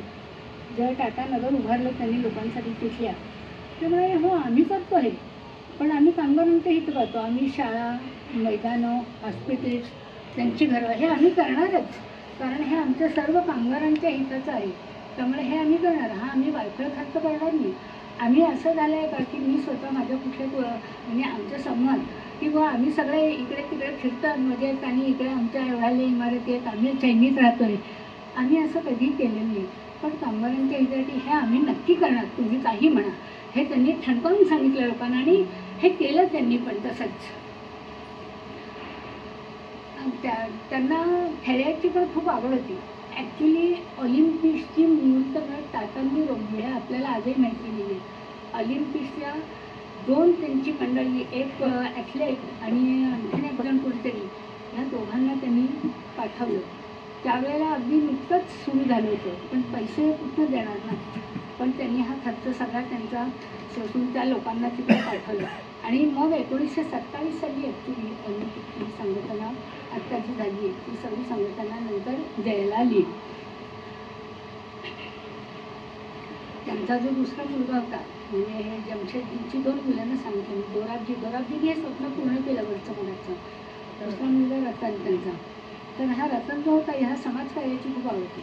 तो गोपाळकृष्ण गोखलेंच्या ह्याच्यात जायचं असं त्याच्या डोक्यात होतं की ही समाजसेवा करायची. त्यांना पण खूप पैसे दिले म्हणजे गोखल्यांना की तुमची संस्था चांगली आहे, तुम्ही काम करा. आता JRDना आता मला म्हटलं जमशेदजी टाटा वेगळे हां, म्हणजे त्यांची मुलं दोराब आणि रतन. आता JRD म्हणजे हे त्यांचे जे एक विसरवणजी होते जमशेदजीचे वडील, त्यांचे मेहुणे होते ते रतन होते बरं का, त्यांचं नाव रतनच होतं. त्यांना 5 मुलं होती. त्यातला नंबर 2चा मुलगा म्हणजे हा जहांगीर, म्हणजे JRD आपण जे म्हणतो ते हे JRD. जमशेदजी झाले, यांनी त्यांचे 2-4 प्रकल्प मी आत्तापर्यंत सांगितलेलं सगळं पूर्ण केलं. हे जहांगीर आता रतनचेच मुलगे, पण त्यांच्या मेवण्यांच्या मुलाचे. हे 5 जण मुलं होती, त्यातले नंबर 2 जहांगीर आणि यांनाच आपण JRD असं म्हणतो. आता हे JRD होताना यांची मूस वेगळी होती. यांना हे सगळे फॉरेनमध्ये राहिले होते JRD शिक्षणासाठी वगैरे वगैरे. यांना विमानं वगैरे हेलिकॉप्टर सुरवायची अशी खूप म्हणजे डोक्यात आणि हौस होती, शिकले पण ते, हे त्यांना अशी खूप होती. मग त्यांनी ठरवलं की आता आपण काय करायचं, आपण इथे काम करायचं की तिथे करायचं असं त्यांच्या डोक्यात होतं. तिथे शिकले ते. मीनवाईल इथे काय झालं, बिहारमध्ये खूप मोठा भूकंप झाला.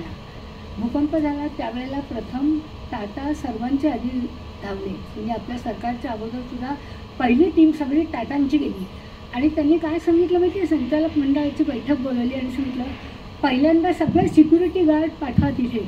सगळे म्हणाले सिक्युरिटी गार्ड काय पाठवा, सगळ्यांना म्हणजे हास्यास्पदच वाटलं ते.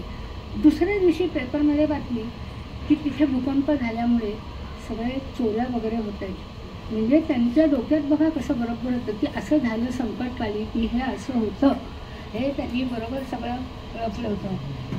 नंतर रुग्णालय पण त्यांनी आता जे टाटा मेमोरियल वगैरे ही सगळी रुग्णालयं पण त्यांनी काढलेली आहेत आणि ती आज सगळ्यात खूप छान काम करत आहेत. त्यामुळे ते पण त्यांचं एक स्वप्न सांगते हे त्यांनी जगज्जेता म्हणून नाव ठेवलेलं आहे. त्या रथांनी हे जगज्जेता होतील म्हणून त्यांचं नाव जहांगीर असं ठेवलं आणि त्या खरोखरच तसे झाले बरं का. नंतर तर ते शाळेत जेव्हा शिकायचं ना तिथे तर ते म्हणायचे तुम्ही आम्हाला ब्रिटिश अधिकाऱ्यांच्या काय गोष्टी सांगता, आम्हाला जरा औरंगजेब शिवाजी यांच्या गोष्टी सांगा की. त्यांनाही त्याचं वाचन होतं, त्यांना माहीत होतं आणि आम्हाला पण त्या शाळेत कोण शिकवणार ना, ते आपल्या म्हणाले त्यांना, पण त्या गोष्टी कोणी शिकवणं खरं नव्हतं. म्हणजे त्यानंतर मग त्यांनी काय केलं, हे जेव्हा भारतात आले त्यावेळेला त्यांनी पहिल्यांदा वडिलांच्या हाताखाली टायपिंगचं काम केलं. टायपिंग आणि त्यांचे येणारा सगळा पत्रव्यवहार यांनी बघायचा आणि मग वडिलांना द्यायचा. त्यामुळे त्यांना कामाची खूप माहिती झाली. कुठल्याही काम करण्याविषयी या टाटा लोकांनी कधीही म्हणजे हे लाज बाळगली नाही. अगदी टायपिंगपासून स्वच्छता करायपर्यंत सगळं करायचं आपण. आज सुद्धा रतन टाटांचं ते अजून मला वाटतं बहुतेक अजून एक लेक्चर द्यावं लागेल आपल्याला. तर असं सगळं त्यांची संस्कृती आहे, लाज बाळगायची नाही, सगळी कामं आपण करायची. आता ज्यावेळेला गेटवे ऑफ इंडिया बांधलं आणि बॉम्बे हाऊस पण त्यांनी बांधलं, JRDनी बांधलं बरं काही.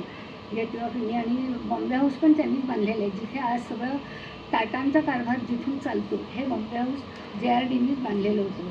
तिथे आता त्यांना पीटरसन नावाचे एक जण असेच मित्र भेटले.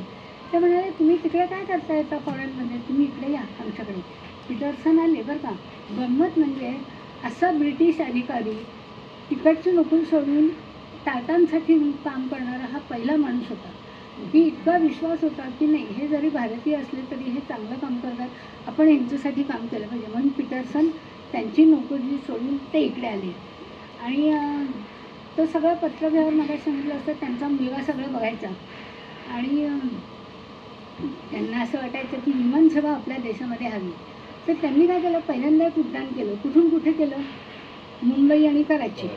पहिलं विमान उडवलं. ते शिकलेच होते पण म्हणजे अशी भीती होतीच मनात की ते नीट येतील का नाही वगैरे. त्यांच्या सगळ्या कुटुंबियांना ही भीती होती पण ते व्यवस्थित आले. आणि सगळे मग त्यांनी पुढे असं डोक्यात आलं की विमानाचा कारखाना काढायचा. नुसतं विमानं काय करायची पुढं, विमानाचा कारखाना पण काढायचा. पण तत्पूर्वी आधी विमानसेवा द्यायची म्हणून त्यांनी सरकारला खूप हे केलं. पण सरकारने नेहमीप्रमाणे त्यांना काही हे केलं नाही, रिस्पॉन्स दिला नाही सरकारने त्यांना. आणि बहीण त्यांना म्हणाली JRDनं तू सारखं किती काम करतो सारे आणि हे विमानं आता उडवतो आहे, तुला तुझ्या जीवाची काय काळजी आणि कामं किती करायची तू, सख्खी बहीण तुझी. तर JRD म्हणाले हो मला माझा टाटा पण सिद्ध करायचे, मी नुसताच टाटा नाही आहे, मला सप्रमाण सिद्ध करून दाखवलं पाहिजे म्हणून मला ही सगळी कामं रात्रंदिवस केली पाहिजेत. आणि मी कुठे गेलो तरी हे काम करायला मला काही हे नाही. तर पहिलं विमान त्यांनी 1930 साली उडवलं. पॉथ असं त्याचं नाव होतं त्या विमान. हे त्यांनी इथून इथे उडवलं. आणि नंतर मग त्यांनी म्हणजे इतकं चांगलं नंतर विमानसेवा त्यांनी केली की त्यांचं ट्रेनिंग घ्यायला फॉरेनहून लोक टाटांच्याकडे शिकायला यायला लागले की ह्यांची सर्व्हिस कशी चांगली आहे, विमानं वेळेवर जाणार, सगळ्या विमानातली सेवा चांगली असणार, सगळं उत्तम प्रतीचं आणि व्यवस्थित. म्हणजे ते स्वतः म्हणायचे त्या विमानात तिकडे बसलं ना, ते जेवायला माहीत बसलं तर त्याच्या डोक्यावरचा दिवा लागला पाहिजे. अगदी इतक्या बारीक सगळ्या गोष्टी ते त्यांनी इन्स्ट्रक्शन्स द्यायचे. त्यामुळे त्या सर्व कर्मचारी वर्गाला एकदम उत्तम सर्व्हिस देता यायची. तिथले लोक इथे शिकायला यायचे टाटांच्याकडे. म्हणजे बघा किती चांगलं होतं त्यांचं हे. आणि मग नंतर दुसरं महायुद्ध सुरू झालं. दुसरं महायुद्ध सुरू झाल्यावरती टाटानगरला पोलादाचं काम होतंच. मग यांनी आता ठरवलं की इथे आहे आपले रणगाडे सुरू केले, रणगाड्यांचं उत्पादन सुरू केलं. हे रणगाडे असे होते की बॉम्बिंग जरी केलं तरी ते फार उद्ध्वस्त व्हायचं नाही. हे त्यांनी उत्पादन त्याच्यामध्ये सुरू केलं. आता इतके सारे होते हे की टाटांना आज आता आपल्या इथे अशी असते बघा व्यवस्था, मोठे लोक जे असतील त्यांचे जे कोण कंपनीचे संचालक वगैरे त्यांना वेगळी लिफ्ट, नॉर्मल लोक जे जातात काम करणारे त्यांना वेगळी लिफ्ट. हे म्हणायचे तसं काही चालणार नाही, मी आता यांच्याबरोबरच रांगेत उभं राहून मी जाणार, मला वेगळी लिफ्ट नको. इतके साधे होते ते त्यांचं म्हणजे, आणि अगदी स्वतः काम करायचं. नंतर त्यांना असं दुसरं पण वाटलं की रासायनिक उद्योग पण काढले पाहिजेत, खतं तयार करायचे, आपल्या देशात पीक उत्पादन कसं वाढेल.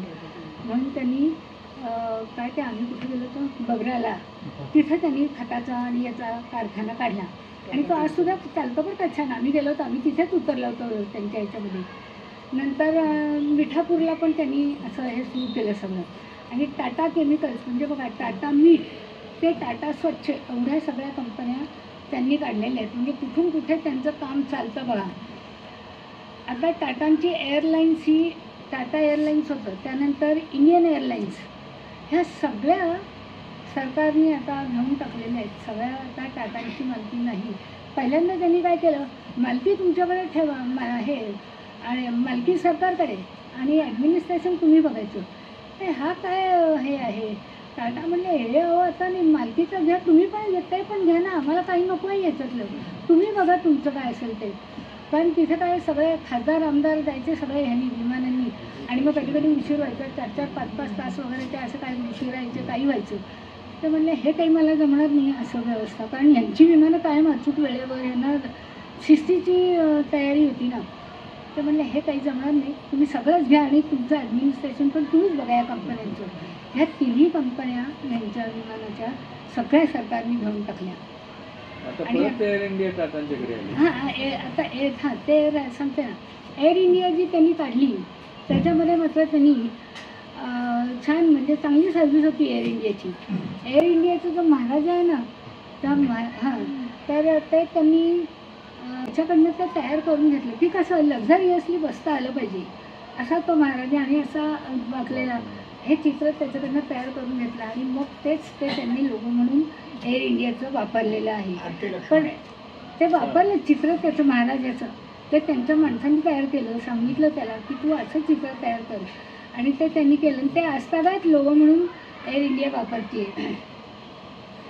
नंतर दुसरी गोष्ट, त्यांचं लग्न जेव्हा झालं त्यावेळेला दार्जिलिंगहून ते चालले होते.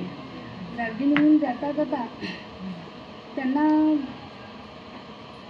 त्यांनी ते सांगितलं यांना की व्हाईसरॉय की आम्हाला स्वातंत्र्य दिल्याशिवाय तुम्हाला तरणोपाय नाही, तुम्हाला आम्हाला स्वातंत्र्य द्यावंच लागेल. आज ना उद्या आमची मंडळी काम करत आहेत, तुम्हाला हे द्यायलाच लागेल. आणि ते नंतर आता मिळालं म्हणजे पण टाटांनी राजकारणात भाग कधी घेतला नाही, सपोर्ट केला, पण ॲक्च्युअल भाग त्यांनी कधीही म्हणजे स्वातंत्र्याचे त्यांना देशप्रेम भयंकर होतं, स्वदेशी हे तर त्यांचा नाराच होता, पण त्यांनी राजकारणात ॲक्च्युली असा भाग काढला. पण जिथे वेळ येईल तिथे सुद्धा ब्रिटिश सरकारला त्यांनी खडसावलेलं आहे. असं काही ठेवलं नाही, बळचेपीपणाचं धोरण ठेवलं नाही त्यांनी. वेळ येत्या क्षणी नाळ तोडलेली आहे त्यांनी सगळीकडे. ज्या वेळेला एअर इंडिया सुरू झाली त्यावेळेला पहिल्यांदा भारताला जेव्हा स्वातंत्र्य मिळालं आणि पहिल्या राजदूत म्हणून विजयलक्ष्मी पंडित जेव्हा रशियाला गेल्या त्यावेळेला टाटांनी सांगितलं भारताचे पहिले राजदूत माझ्या विमानातून जातील, म्हणून विजयलक्ष्मींचं अभिनंदन केलं आणि तुम्ही माझ्या विमानातनं गेलं पाहिजे, कारण तुम्ही प्रथम चाललेल्या देशाला स्वातंत्र्य मिळालं राजदूत म्हणून रशियाला, तुम्ही माझ्या ह्याच्यातनं जायचं. इतकं म्हणजे त्यांना देशाबद्दलचं सुद्धा हे होतं, प्रेम होतं त्यांना. आणि ते मग जसं पडदे, चहा हे सगळं त्यांना बारीक सारीक विमानातल्या गोष्टीबद्दल ते त्या कर्मचाऱ्यांना आवर्जून सांगायचे, हे नीट झालं पाहिजे, हे नीट झालं पाहिजे. म्हणून त्यांची सर्व्हिस नेहमी चांगलीच राहिली. तरीसुद्धा सरकारचे मतभेद अधनमधनं चालतच होते. एकदा नेहरूसुद्धा अमृतमध्ये आले होते काही गोष्टींमध्ये, म्हणजे वेगवेगळ्या गोष्टी, मी आता सगळ्या सांगत नाही आहे. त्यांनी JRDने पत्र लिहिलं की अहो हे काय चाललं आहे आणि कशाबद्दल लिहिलं असेल तर आपलं आता विरोधी पक्ष, एक स्वतंत्र पक्ष असा नावाचा काढावा असं डोक्यात तिथल्या लोकांच्या होतं, म्हणजे लोकसभेत यांच्या डोक्यात ते नव्हतं, पण त्यांना असं वाटलं यांना सपोर्ट करावं.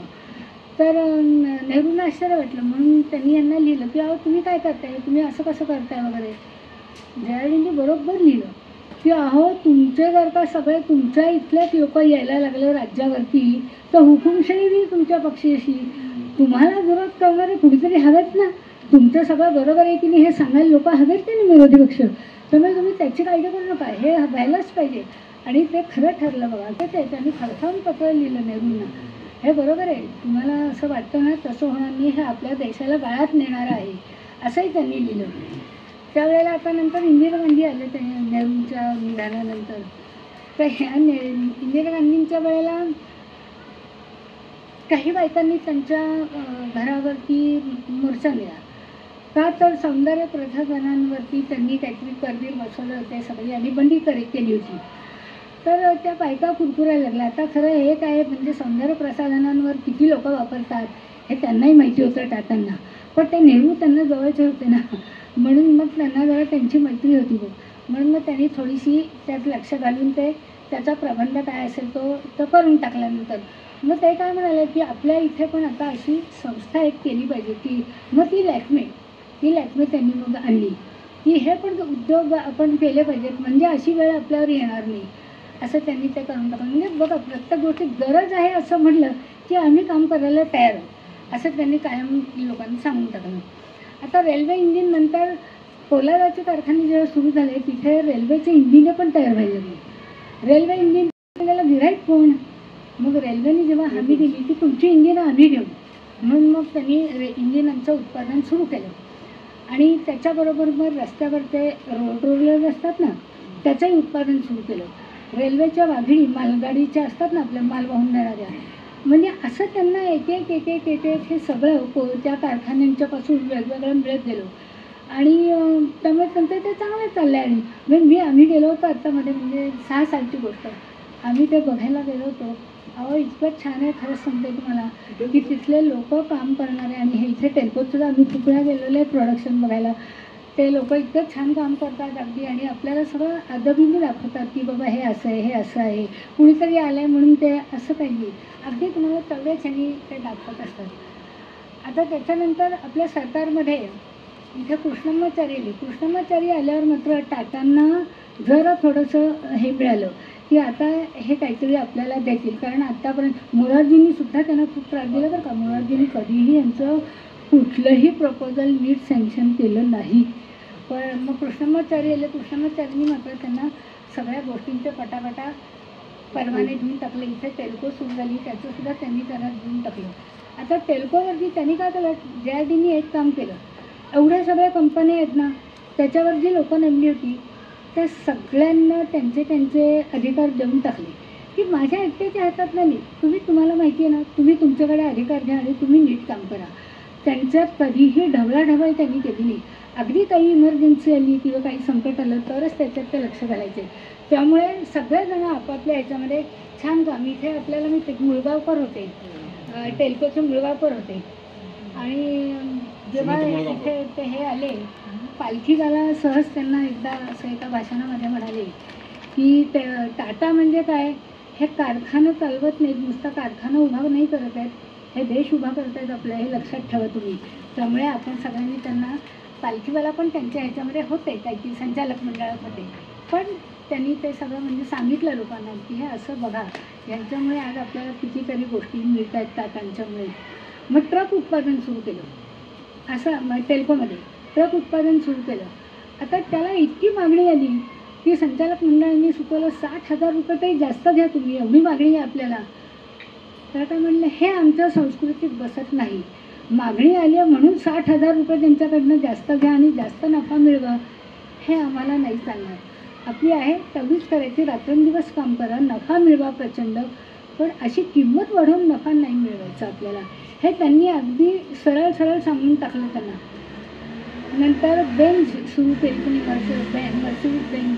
आता तिथे पण असंच व्हायला लागलं की ते सरकारी अधिकारी काय वापरायला लागले. परत व्यवस्थापन मगाशी म्हणलं तसं आपल्याला त्यांनी वगैरे केलं सगळं, पण ते नाही म्हणायला लागले. पण मग नंतर मात्र हवाई क्षेत्रामध्ये जेव्हा राजेंद्र प्रसाद राष्ट्रपती झाले त्यावेळेला त्यांना टाटांच्या कामाचं महत्त्व खूप जाणवलं. त्यांनी त्यांना बरीचशी मदत म्हणजे देव केली म्हणजे काय, त्यांना परवाने द्या हे द्या असं सगळं त्यांना देव केलं. कारण त्यांनी त्याचं कौतुक केलं की बुवा आज आपला जगामध्ये टाटा हे आपलं नाव देशाचं उंचवत आहेत हे लक्षात घ्या तुम्ही, अशी त्यांनी हे केली. आणि त्यांना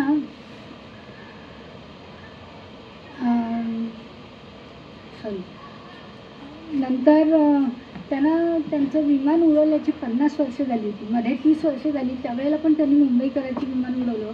आता 50 वर्ष झाली.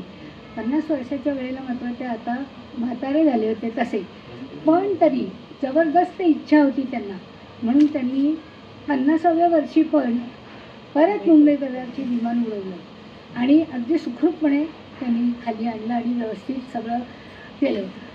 आता ह्याच त्यांच्या सगळ्या एकंदर ह्याच्यानं 100 जगामध्ये ज्या सामर्थ्यशाली व्यक्ती आहेत त्यात JRDची नोंद झाली. आणि त्यामुळे आपल्या सरकारला पण लक्षात आलं की ही जबरदस्त व्यक्ती आहे, म्हणून त्यांना तिकडच्या पोलाद कारखान्यात किंवा ते इथे टेल्कोचं मगाशी मी म्हणलं तसं राजन नायरनी खूप हे केलं, कामगारांचे पगार वाढवा, असं करा तसं करा.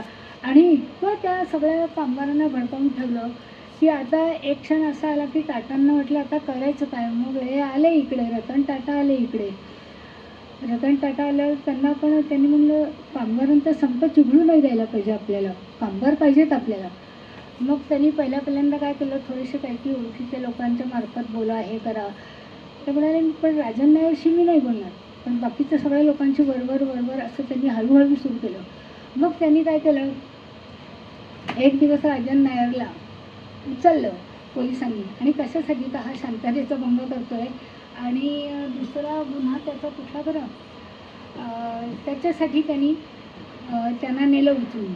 आणि मग कामगारांना सांगितलं की आता तुम्हाला त्यांनी 7,500 रुपयाची वाढ दिली एकदम बरं का, आणि शिवाय काही पैसे एकदम देऊ केले. हे दिल्यावरती मग कामगार आणि लिहिलं बाहेर, ज्यांना कामावर यायचं आहे त्यांनी कामावर यावे, म्हणजे या असं यावे.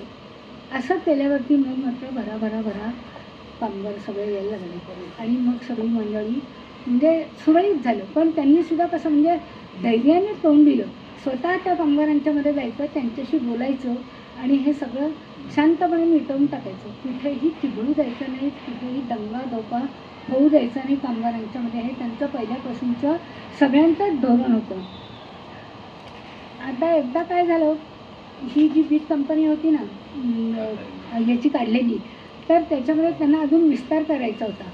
मोरारजीबाई आडवे आले, म्हणजे कशाला तुम्हाला पाहिजे, कशाला मदत मागताय तुमची, तुम्ही आमची मागताय, तर तुम्ही काही हे सारखं तुम्हाला काय असं पाहिजे.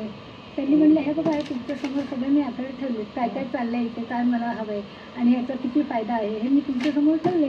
तुम्हाला जर काही बघायचंच नसेल चालले म्हणाले, उठून गेले ते म्हणले बघत मला बोलायचंच नाही पुढे, तुम्हाला काही नाही ना बघायचं आहे तर कशाला मी थांबू. शिवाय म्हणजे त्या मोरारजींना सुद्धा पंतप्रधान असताना त्यांनी असं इतकं काही ठिकाणी त्यांनी धंद्याच्या बाबत तडजोड केली नाही. आणि पण मोरारजींनी काय केलं आणि माहिती का, त्याच्या अगोदर अणुऊर्जा आयोगातनं ह्यांना काढून टाकलं JRDना. अहो जो त्यांनी स्थापन केलं आहे त्याच्यामधनं तुम्ही त्यांना काढताय काय, म्हणजे याच्यात काय कारण आहे काय नाही. त्यांना असं वाटलं यांची जरा जास्तच मक्तेदारी होती, काही कारणच नव्हतं असं. पण त्यांनी त्याच्याबद्दल राग पण नाही मानला किंवा काही पण नाही केलं. आणि मग त्यांनी खूप लिहिलं असं, हे असं नाही आहे, माझं म्हणणं असं आहे. पण ते म्हणजे नाही, आता पत्रव्यवहार बास करू आपण, ह्यात मला काही पडायचं नाही आहे जास्त करून. सांगितलं की जॉर्ज फर्नांडिस जेव्हा आले, पण जॉर्ज फर्नांडिसनी त्यांना कधी म्हणजे असं शत्रू मानलं नाही, किंवा हे जरी कामगारांचे ह्याचे होते किंवा डांगे डाव्या विचारसरणीचे, तरी त्यांना कधी असं हे केलं नाही आहे, खूप त्यांच्या विरोधात काही कधी केलेलं नाही आहे. त्यांनी फक्त एक काम केलं JRDनी, की जेवढ्या कंपन्या होत्या त्या सगळ्या टाटा ह्या नावाने बांधल्या गेल्या होत्या. सर्वात काय चांगलं त्यांचं तर ह्या नावामुळे त्या सगळ्या बांधल्या गेल्या, पण त्यांना स्वातंत्र्य होतं असंही त्यांनी केलं होतं. आणि त्यांनी शिवाय आता नवीन काय काय कंपन्या नंतर काढल्या. मग JRD गेल्यानंतर रतन टाटा आली. रतन टाटा आल्यानंतर ते सुद्धा कसं त्यांचं थोडं वादग्रस्त होतं, म्हणजे कोण जोशी मोदी अमके तमके आधी 2-3 जणांची नावं येतील, हे टाटांचे संचालक म्हणून आले, चेअरमन म्हणून. पण तसं काही त्यांनी यांनी होऊ दिलं नाही JRDनी. मग त्यांना लक्षात आलं की रतन टाटा हे काम करतायत त्यांच्याबरोबर इतकं वर्ष, याला आपण आपल्या ह्याच्यावर नेमलं पाहिजे. मग त्यांनी त्यांना सांगितलं की हे काम आता पुढचं सगळं तू करायचंस म्हणून रतन टाटांना त्यांनी अध्यक्षपद देऊन टाकलं. आता त्यावेळेला त्यांचे अधिकार वगैरे पण सगळे त्यांनी त्यांना देऊन टाकले. JRDची इच्छा काय होती, मला मरण परदेशात यावं. तर का, तर मी जर इथे गेलो तर इथं हजारो लोक माझ्या ह्याला येतील आणि आपापली कामं सोडून उभी धावत बसतील. इतकं साधा विचार बरं का, म्हणजे तसा आपल्याला हास्यास्पद वाटतो, पण इतकं सुद्धा त्यांनी विचार केला. त्यांनी नाही तिकडे नंतर त्यांना एकदा एंजिओप्लास्टी करायची आली तर $35,000 लागणार होते. तर म्हणजे मला नाही करायचं $35,000 वगैरे घेऊन. पण नंतर मात्र त्यांच्या ज्या फॅमिली कन्सल्टंट होत्या बाई, काय त्यांचं नाव, तर त्या म्हणाल्या नाही आता मी ऐकणार नाही, तुम्हाला आता परत यावंच लागेल. मग त्यांनी तिकडे नेलं, मग नंतर तिकडेच गेले वगैरे, ते सगळं झालं. पण अशी त्यांच्या डॉक्टरांनी एक उदयवाडिया म्हणून होते, त्यांनी विचारलं तुम्हाला काय त्रास होतो आहे. त्यांना त्रास, मला त्रास काही नाही आहे, माझं वय हाच त्रास आहे फक्त, मला बाकी काही नाही आहे असं त्यांना सुद्धा सांगून वाटायला लावून टाकलं. आणि मग नंतर त्यांचं निधन झालं. तर आता रतन टाटा जेव्हा आले त्यावेळेला सर्वात आश्चर्याची गोष्ट काय माहिती का, त्यांनी सगळं उभं केलं वगैरे, बरोबर आहे, JRD काय, जमशेदजी काय, किंवा दोराब काय, सगळे एवढे विश्व उभं केलं, एवढ्या कंपन्या स्थापन केल्या. पण गंमत म्हणजे टाटांची मालकी किती होती याच्यामध्ये, फक्त 3%. टाटांची मालकी फक्त 3% होती. मग रतन टाटा जेव्हा आले तेव्हा त्यांनी विचार केला की अरे हे नाही आहे बरोबर, ज्या आपल्याला कोणी असं विकत घेऊ शकेल, आपली 3% मालकी आहे. त्यांनी आल्यानंतर फक्त एक काम केलं की आपले सगळे शेअर्स त्यांनी हे वाढवले याच्यातले, आणि ते म्हणजे फार काही नाही, असं खूप काही नाही, पण 20-25पर्यंत तेवढंच नेऊन ठेवलं, ह्याच्यापेक्षा जास्त नाही. हे त्यांनी सगळं करून टाकलं. आणि त्यांनी जी संपत्ती होती सगळी ती सगळ्या आपल्या भावंडांना, 5 भावंडं होती त्यांना, त्या 5ही भावंडांना सगळ्यांना वाटून टाकली की कुणीही जरी मृत्यूपत्रात काही लिहिलं असेल तरी पण सगळ्यांना समान वाटे द्या, आणि कर्ज जे काय असेल ते माझ्या नावावर ठेवा, मी या सगळ्या कंपन्यांच्या मार्फत मी हे कर्ज करू शकतो, तुम्ही कुणीही काळजी करायचं काही कारण नाही आहे, असं रतन टाटांनी सांगून टाकलं. त्यांना श्रीमंतीचा अतिशय चित्कारा होता. त्यांनी 2-3 सर्वात मोठी त्यांची कामं म्हणजे सांगू का, सॉफ्टवेअर कंपनीज त्यांनी डेव्हलप चांगल्या केल्या, आणि त्याच्यामध्ये किती लोक काम करावेत, जिथे जातील तिथे शिकले. 250-250 कॉम्प्युटर्स खरेदी केले. कानपूरच्या IITमधनं सगळी मुलं शिकवून आणली आणि त्यांना कामाला बसवलं. असं सगळं काम त्यांनी सुरूच केलं, म्हणजे टाटांना शोभेल असं सगळं काम ते करत राहिले. आणि सगळं नवीन याच्याप्रमाणे, म्हणजे आता हे यांनी जे केलं होतं ते तर ते करतच होते, पण नवीन याच्या जग पुढे चाललं आहे आज, त्याच्यामध्ये काय काय करायला हवं आहे हे रतन टाटांनी अचूक ओळखलं होतं. आता तुम्हाला गंमत म्हणजे एकदा किती साध्या असावेत ते गंमत, ते एकदा एका रेस्टॉरंटमध्ये एक कोणीतरी त्यांच्या पाहुण्याबाई आले, ते त्यांना जेवायला घेऊन गेले होते.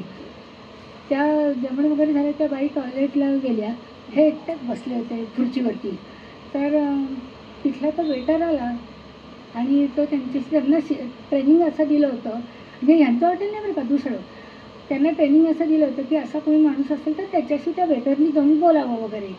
तर तो बोलला 10-15 मिनटं चांगलं बोलले त्याच्याशी, हे ते सगळ्या गप्पा मारल्या, क्रिकेट झालं, जागतिक राजकारण झालं, अंपायलं तंपायलं सगळं बोलले, छान बोलले ते. तर त्या बाई आल्यानंतर, त्या बाई आल्यावर हा आपला वेटर निघून गेला म्हणजे, आणि तो वेटर निघून गेला. त्या वेटरच्या मित्रांनी विचारलं त्या वेटरच्या, काय रे तुला ताजमध्ये नोकरी हवी आहे का, म्हणून एवढं बोलत होतास त्यांच्याशी. तो म्हणलं म्हणजे काय, तू काय विचारतोस असं, अरे ते रतन टाटा होते.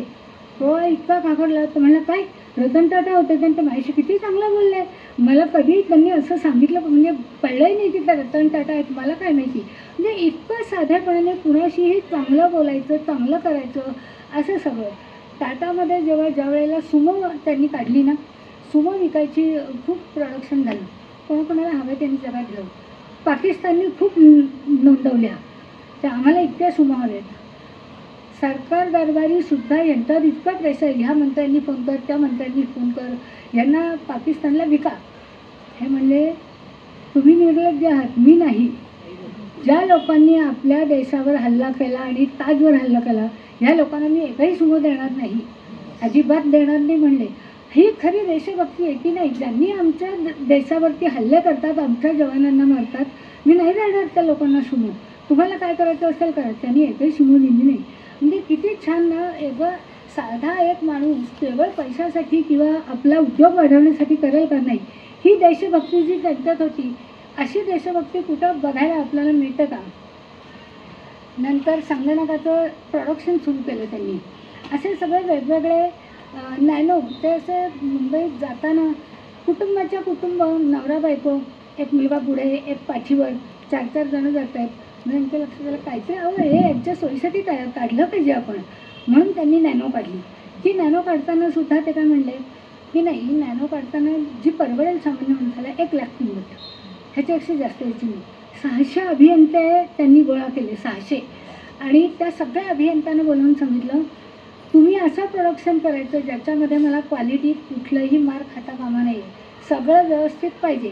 सगळे पार्ट्स हे ते जे आधी त्यांच्या स्पेअर पार्ट्स पुरवणाऱ्या 600 कंपन्या होत्या, त्यांनी त्या सगळ्या काढल्या आणि 300वर आणल्या. आणि सगळं हे प्रोडक्शन आपल्या इथंच तयार करायचं, सगळं प्रोडक्शन आपल्या फॅक्टरीत तयार करायचं, म्हणजे आपल्या किमती कमी होतील.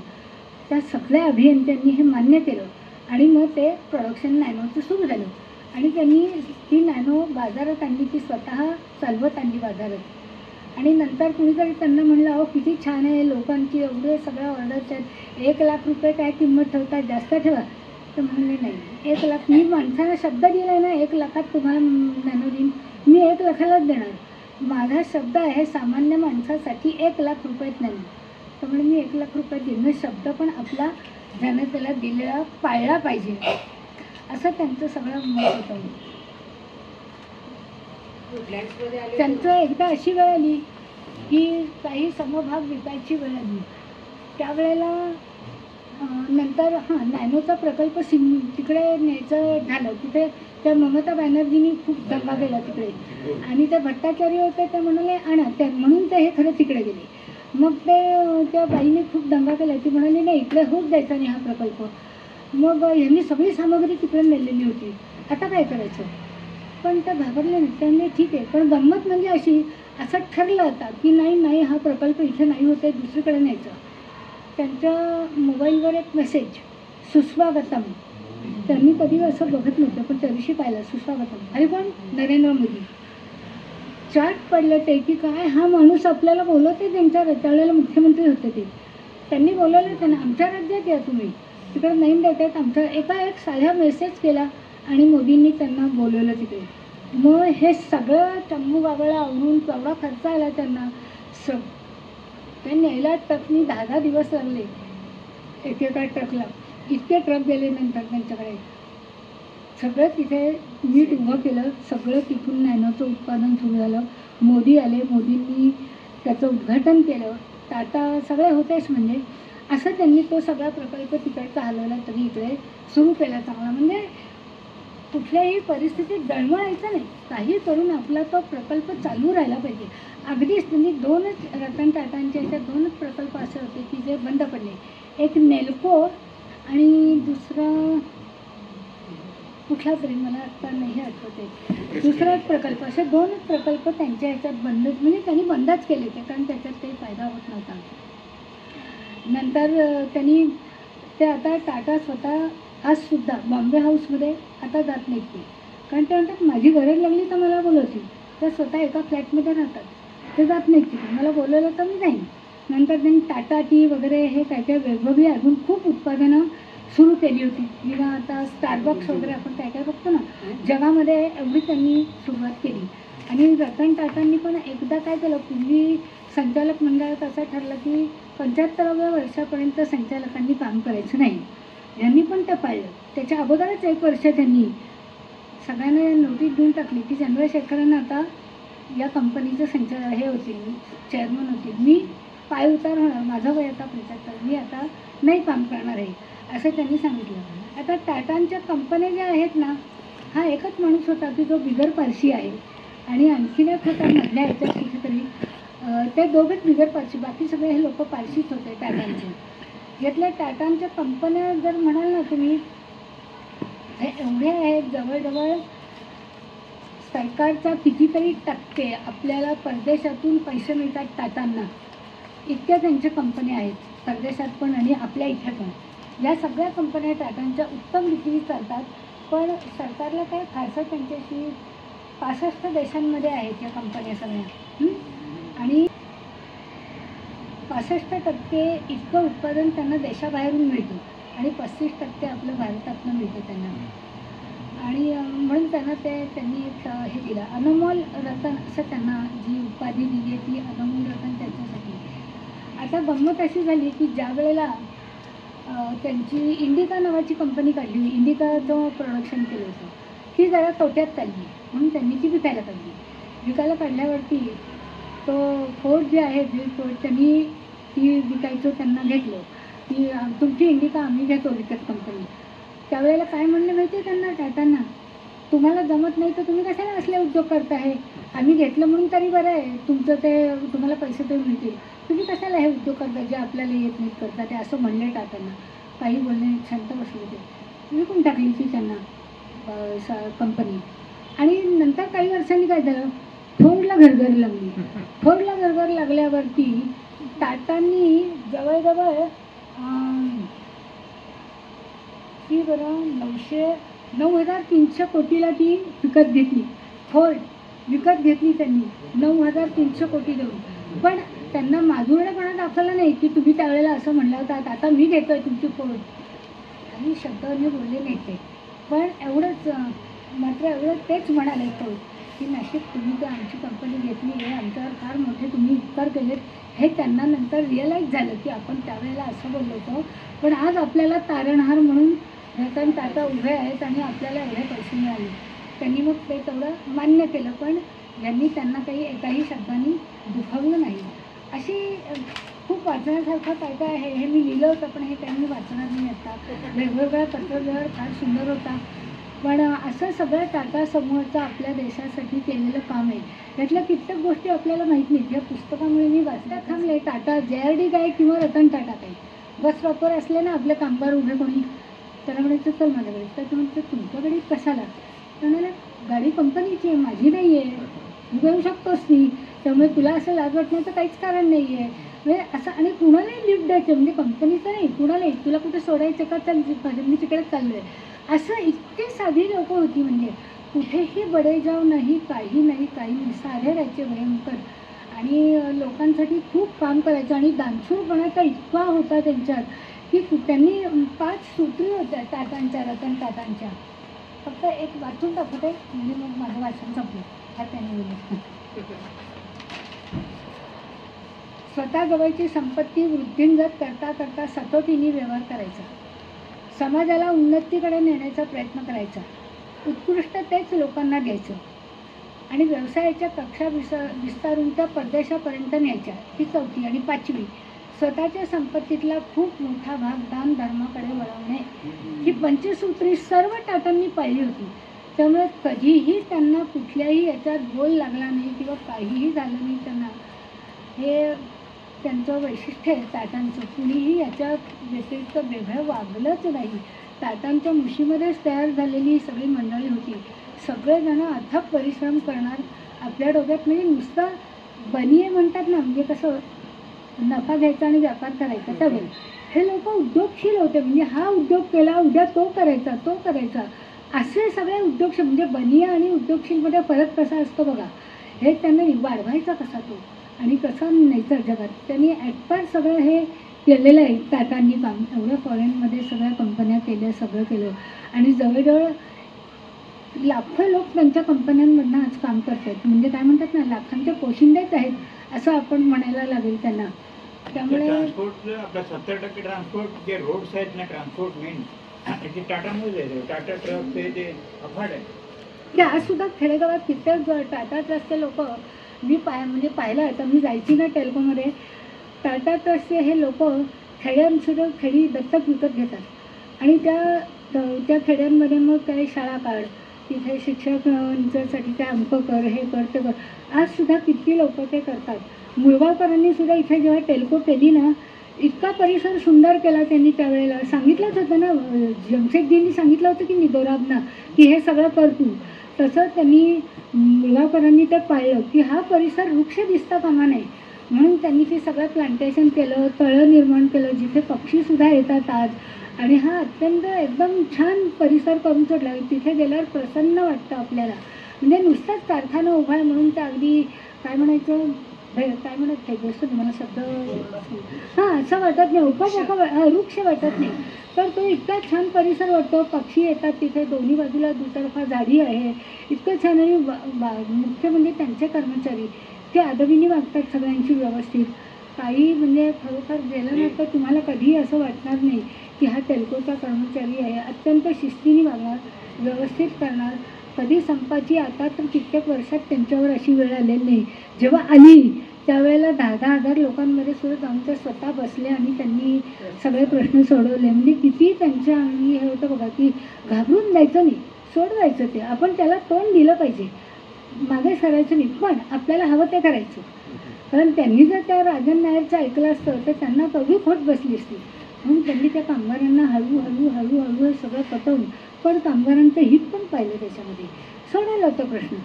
राजन नायर तो नंतर राबवला हे त्याला हा सगळा भाग सोडा, पण त्या एकाच सांगण्यामुळे तेवढा तोटा झाला असता आज त्यांचा. असा टाटांनी आपल्या देशाला बऱ्याच ठिकाणी समृद्धीकडे नेलेला आहे. फक्त 2 महत्त्वाचे पॉईंट्स अतिशय महत्त्वाचे त्याच्यात. एक म्हणजे सुमन मुंजावकरांचा पुतळा त्यांनी त्यांच्या टाटा मोटर्सच्या दारात बसवला आहे. ते जगामध्ये एकमेव कंपनी अशी आहे की ज्यांनी आपल्या एम्प्लॉईचा पुतळा दारामध्ये बसवला आहे. आणि सुमन मुंजावकरांच्या एक पण टाटांचे शेअर्स नाही. दुसरं ती जी पाटील लेक आहे, ते जे पाटील होते ते कलकत्ता बोटॅनिकल गार्डनचे सर्वे हे होते सुपरिटेंडेंट. त्यांना बोलवलं, ती लेक तिथे आर्टिफिशियल तयार केली आहे, तिथे पक्षी यायला लागलं आणि त्याचं नाव ते म्हणले टाटा लेक ठेव, ते म्हणले पाटील लेक ठेव. ह्या लेवलचं त्यांचं विचार. तुमचं आधी कौतुक करतो, तुम्ही फार छान माहिती सांगितली. त्यात मला थोडा मसाला फक्त भरायचा आहे, कारण माझा हे सांगे गोष्टी सांगितल्या त्याला अधिक सुस्पष्ट करतो. एक, याडी टाटा ते मलबार हिलला राहायचे. तुमची गोष्ट आहे ते RM लालाचं एक पुस्तक आहे, क्रिएशन ऑफ वेल्थ. त्याच्यामध्ये खरी गोष्ट आहे ती तुम्हाला सांगायची आहे. असू दे ना, आता मला बोलू दे जरा. तर घरातनं निघताना बसस्टॉपवर जो पहिला माणूस असेल तर ते आपल्या गाडीत बसवायचे. याडी टाटा. याडी टाटांचा पोशाख होता पांढरा शुभ्र फुलशर्ट आणि बुशर्ट आणि पांढरी पॅन्ट. गाडीत बसल्यावर त्या माणसाने विचारलं की तुम्ही काय करता? तो म्हणला आय वर्क विथ टाटाज. ते म्हणले तुझी कंपनी चांगली दिसते. ते म्हणले हो. गाडीसुद्धा चांगली आहे. ते म्हणले हो. डोंट लिव्ह द कंपनी, फार चांगली कंपनी आहे. बॉम्बे हाऊसला जेव्हा तो उतरला तेव्हा कळलं की याडी टाटा आहे. दुसरी आठवण रतन टाटांची, ही सुद्धा खरी गोष्ट आहे. रतन टाटा ऑफिसला जात नाहीत, ही खरी गोष्ट आहे. पण एकदा ते मीटिंगला बॉम्बे हाऊसला आत्ताच गेले ते 1-1.5 वर्षापूर्वी.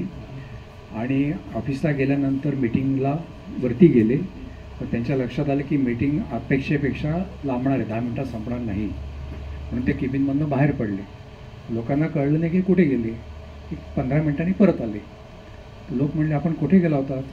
नाही, मी खाली गेलो ड्रायव्हरला सांगायला की मी 10 मिनिटांनी निघणार आहे, मला उशीर होणार आहे, तू जेवून घे मीटिंगला. आता रतन टाटाने खाली जायची काही जरूर नव्हती. आणि तिसरा हृदयद्रावक किंवा हृदयस्पर्शी प्रसंग म्हणजे याडी टाटा आणि रतन टाटा दोघे टाटा मोटर्स मिळाले होते, म्हणजे वेगवेगळे. त्या विठ्ठलाचं दर्शन व्हावं असे चक्क वर्कर त्यांच्यासमोर जाऊन नतमस्तकून भेगुरून आले होते. केअर्स, त्याच्यामुळे ते लोक टाटाला अत्यंत लॉयल आहेत. आणि शेवटची आठवण बोलण्यासारखं खूप आहे, तुम्ही सांगितलं नाही पण मी सांगतोय. ताजवर जो हल्ला झाला तर ताजला टाटानी मदत केलीच, पण ताजच्या बाहेर जे पथारीवाले होते, हातगडीवाले होते, चणे विकणार होते, तर सगळ्यांना टाटानी सर्व खर्च टाटानी केलेला आहे. तुम्हाला माहीत नसेल म्हणून मुद्दाम सांगायचं. खूप बोलण्यासारखं आहे, पण तुम्ही क्रिएशन ऑफ वेल्थ पुस्तक जरूर वाचा. धन्यवाद.